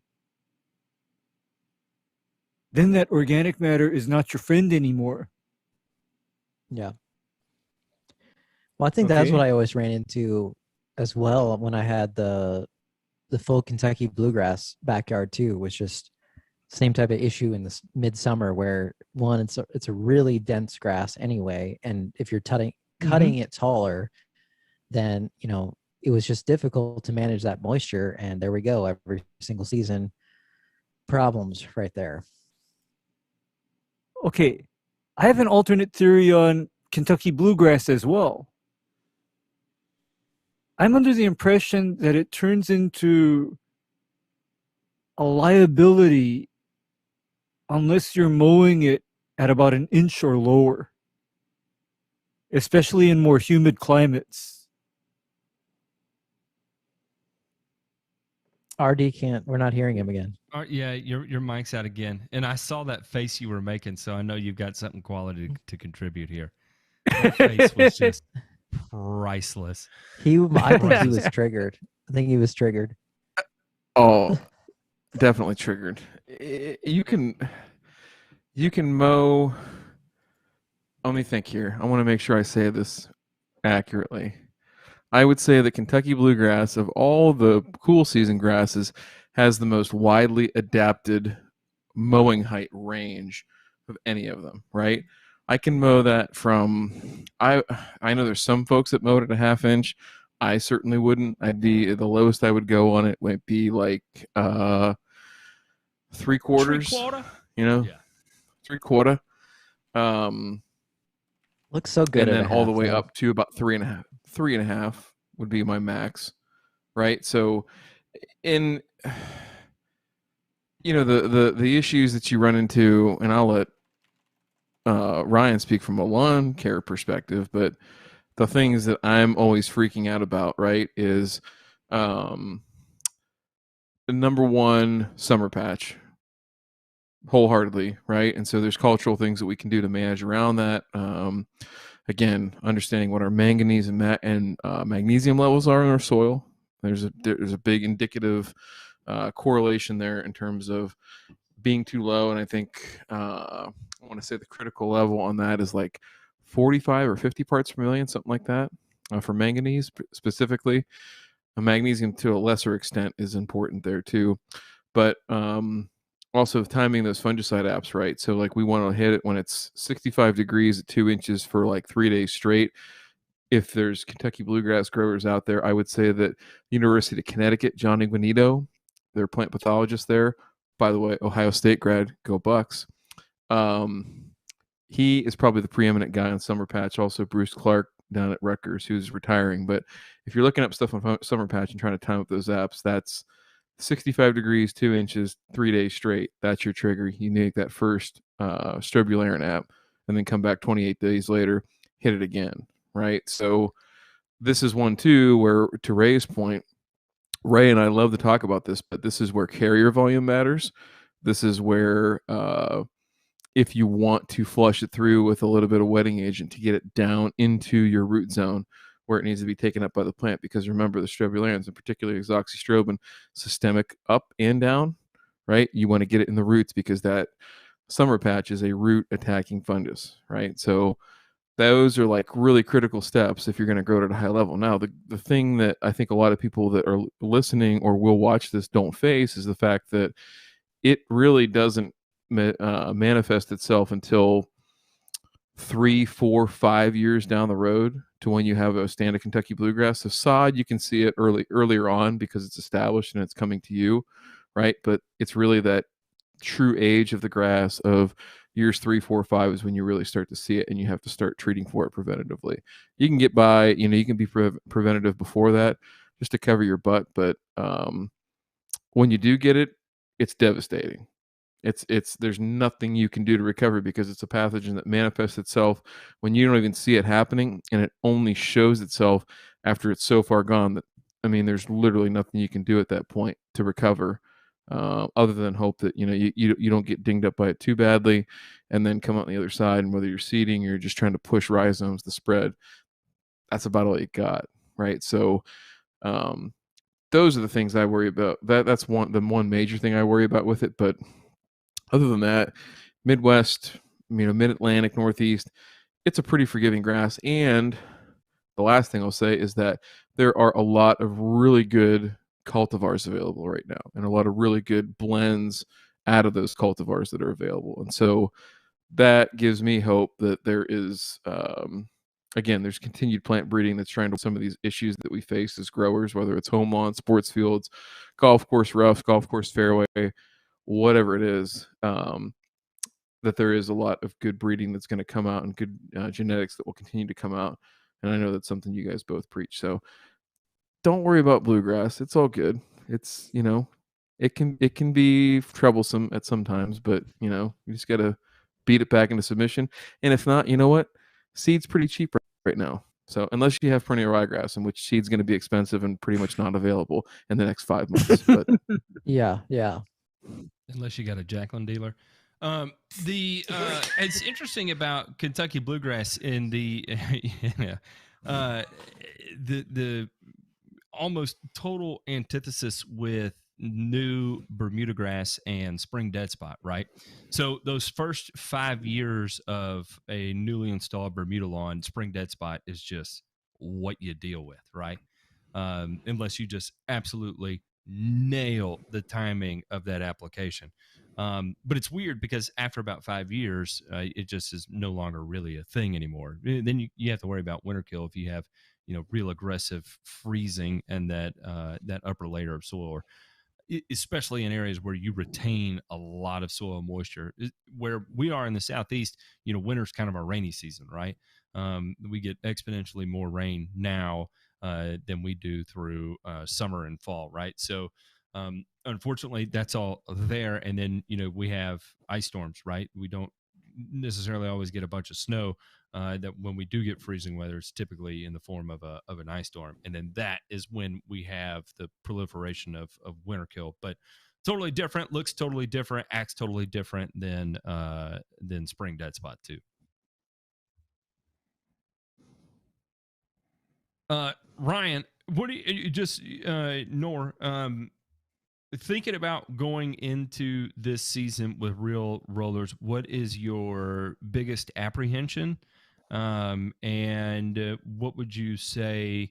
What do you we'll start there. What are your biggest apprehensions? I mean, basically, I guess I would just say, obviously, not really having much experience with the warm season stuff in general. I wasn't pretending that I was or that I do. So it was, using you guys as a resource, or the people that I know and that can help out. So My apprehension, I guess, would just be kind of related to more on the Zoysia side, I would say, which is good because we talked a lot about that tonight. There's a lot of Bermuda people that we interact with online or in the Discord or whatever, and it. Not saying that grass is easy by any means. I know I'm gonna get some people here who are like gonna kill me by saying that, but it just seemed like it's slightly more forgiving in terms of a few things than what I've heard from Ray or you, Matt, on some of the Zoysia side. So I think that was going into that, I was a little apprehensive about that part. Yeah, I'll say we'll kind of start wrapping this up, but I'll say just my whole thing with Zoysia is be very deliberate and think beyond what you're doing now. But if you have a negative response to what you do, take into account those variables. Some other things that are potentially there too that you may not have experience with: chinch bugs, mole crickets. Nematodes, right? And it's not common. It's definitely not the norm in this area, but it is a thing. Particularly when I was in Georgia, I had to deal with chinch bugs, and now I don't know about chinch bugs in Zeon, Georgia. I only had it in Meyer, believe it or not. But chinch bugs and mole crickets were a thing that were always kind of lingering and in Zoysia grass. So again, my biggest advice would just be deliberate with what you do and always have a contingency plan in the background. Yeah, that's like my big message. And basically with Zoysia, be prepared for the unusual things or the things that your average residential lawn are not thoughts. Like, for example, nobody thinks about nematodes in a residential lawn, right? Never comes up. It'll come up in Zoysia. And here's one more odd insect pest that I have seen in Zoysia. It's an insect called the hunting billbug.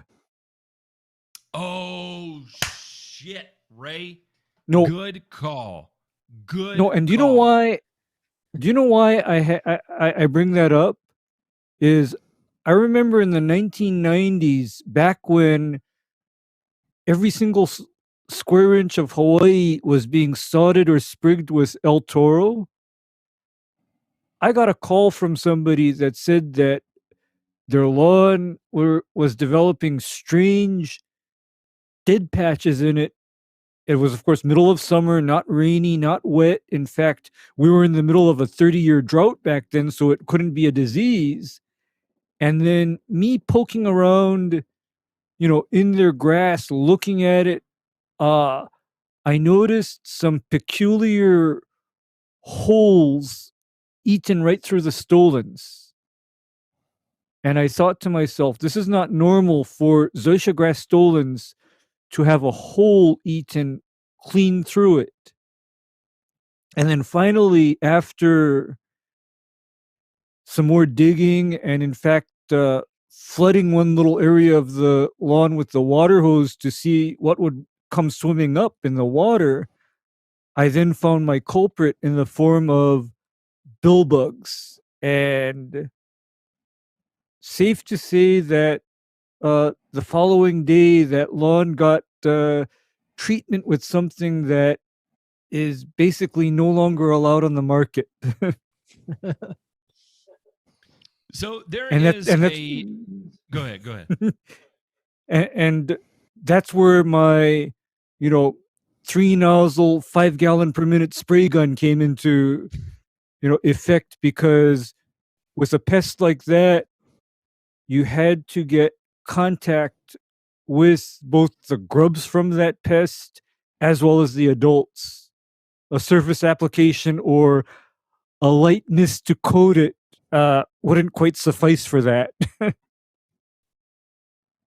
Yeah, so there was I remember the first time I heard about it was when I worked in Memphis, and there was one year where all the Zoysia ran into an issue, and it was the year after we came out of a really bad drought. And I remember this company was called Herbie Systems. Ken Crenshaw owns it, and just a phenomenal applicator and graduated from Mississippi State, and I just can't speak highly enough about Ken Crenshaw and the program he runs down there. But he actually did a write-up about hunting billbugs at the time, and then we came to realize that the majority of the damage we were seeing on zoysia grass at that time was all hunting billbugs. So again, another one to put into the variable playbook there, because it can definitely be one of those not common, but when it happens, you can really chase your ass trying to figure out what the hell's going on. My only wrap up here is just that, again, all the things, the plans, the programs, the products, everything that we're talking about is all well and good, but without the proper person or people to support those there locally for Lee, it's all for naught, right? Mhm. And for him, this is an investment in not only his property but his business, right? To be able to demonstrate these mowers and to be able to show off his facility, because it's really cool to pull in there, I'm sure, and see these beautiful, swatches basically of turf, right? This whole this turf park, right? And so um, I would be searching very hard for the right people to help me do that if I'm not willing to do it myself or don't feel like I'm all the way there yet. It's just a really important thing that it's too important to leave that part to chance and rely on somebody who's inexperienced, doesn't know what they're doing, and potentially could cost you a ton of money. But money aside, we talked about this with the zoysia in particular, is time, right? It's one thing to say that, hey, we killed some zoysia, but if it's August, sorry, tough luck, right? We'll see you next year. And so that's the thing that people lose sight of, especially when it comes to commercially grown turf, is that it's a choice always between time and money. And in this case, there's not enough money that will buy him enough time to grow that back so that he can continue to show customers the fine fleet of mowers that he has. And so that's all I would say, is that there's resources available to him. I mean, us here, I know Matt knows people all over the country, but particularly in Atlanta, that could help him out if need be. He can do it himself, but again, making sure that he has that level of confidence in himself and or his staff to be able to execute that and stay on schedule and do all the things that need to be done so that that asset is kept the way that it was originally built, right? And it stays that way for a long, long time. So that would be my only thing. Again, I'm an idiot when it comes to zoysia. I'm really thankful and grateful that I got to learn from these two guys tonight and get my talking to, right? And I sat in the dumb chair tonight. That's good. I like sitting in the dumb chair sometimes because you know what, Ryan Knorr? Sometimes I don't know, right? So I don't know. That's surprising, I think. yeah. With that being said, though, I want to thank you for coming on. Do you have any final thoughts for us? And I would like to say that one more parting thing here is that this is the first time for folks that are watching and are familiar with some of the times that we get together on Zoom or whatever and talk. This is the first time I've ever heard Matt not ask Ryan Knorr to perform any type of music. And we have like 3 minutes left. And so if you hurry and talk quickly, Ryan, we can set this new Guinness Book of World Records for Matt not trying to incite a Ryan Knorr music riot. Yeah, he did not tell me to. One was he did not tell me to F off because I wasn't playing music. That's number one. And you're exactly right. You're exactly right. This is a record here. But no, I just want to thank you guys as well. Beyond this here tonight, obviously want to thank you for kind of going through that with me. But beyond that, being extremely supportive of me all the time and everything that I'm doing, and me always trying to learn something new. I, didn't come from a turf academic background, but I never claimed to have that. So I always just relied on the people that I needed to learn more and continue to learn every single day. So I just wanted to say thank you to you three specifically for being really supportive of me and everything that I do. You're killing it, dude. Yeah, We're proud of you. Seriously. Yeah, thank you, Ryan. We enjoy it. And also just to kind of recap on what Ryan said there. If you need help with anything, I know a lot of great turf managers in the Atlanta area. I'm only 3 hours away too, so my parents live there, so I'm down there often too. Awesome. I don't mind going down to put eyes on it either. So, thank you, Ryan. Real quick before we head out, tell us where can people find you, and where can they learn more about you, and where can they follow along with your real roller experiment and whatever else you got going on. Yeah, you can just check out my YouTube channel under Ryan Knorr Lawn Care. So that's KNORR, and 2 letters are useless, as I always say. And then RyanKnorrLawnCare.com. And it was kind of a joke because I know everybody here knows who you are, and they're probably watching us for the first time. So anyway, that was me being funny. Everybody, hang around. There is going to be a link for the show after the show in the Discord. #DirtyDeeds. I'm not going to be there too long. My wife had her COVID shot and ain't feeling great. So, but we will be hanging out there, and everybody else will be hanging out there. And again, that's going to be in #DirtyDeeds is where you'll find that link. It'll be up for 10 minutes and 10 minutes only before it disappears, never to be seen again. These are not replayable. These are there for a good time and a good time only. Thank you all for tuning in, and we'll catch you on the flip side. What I say, I don't like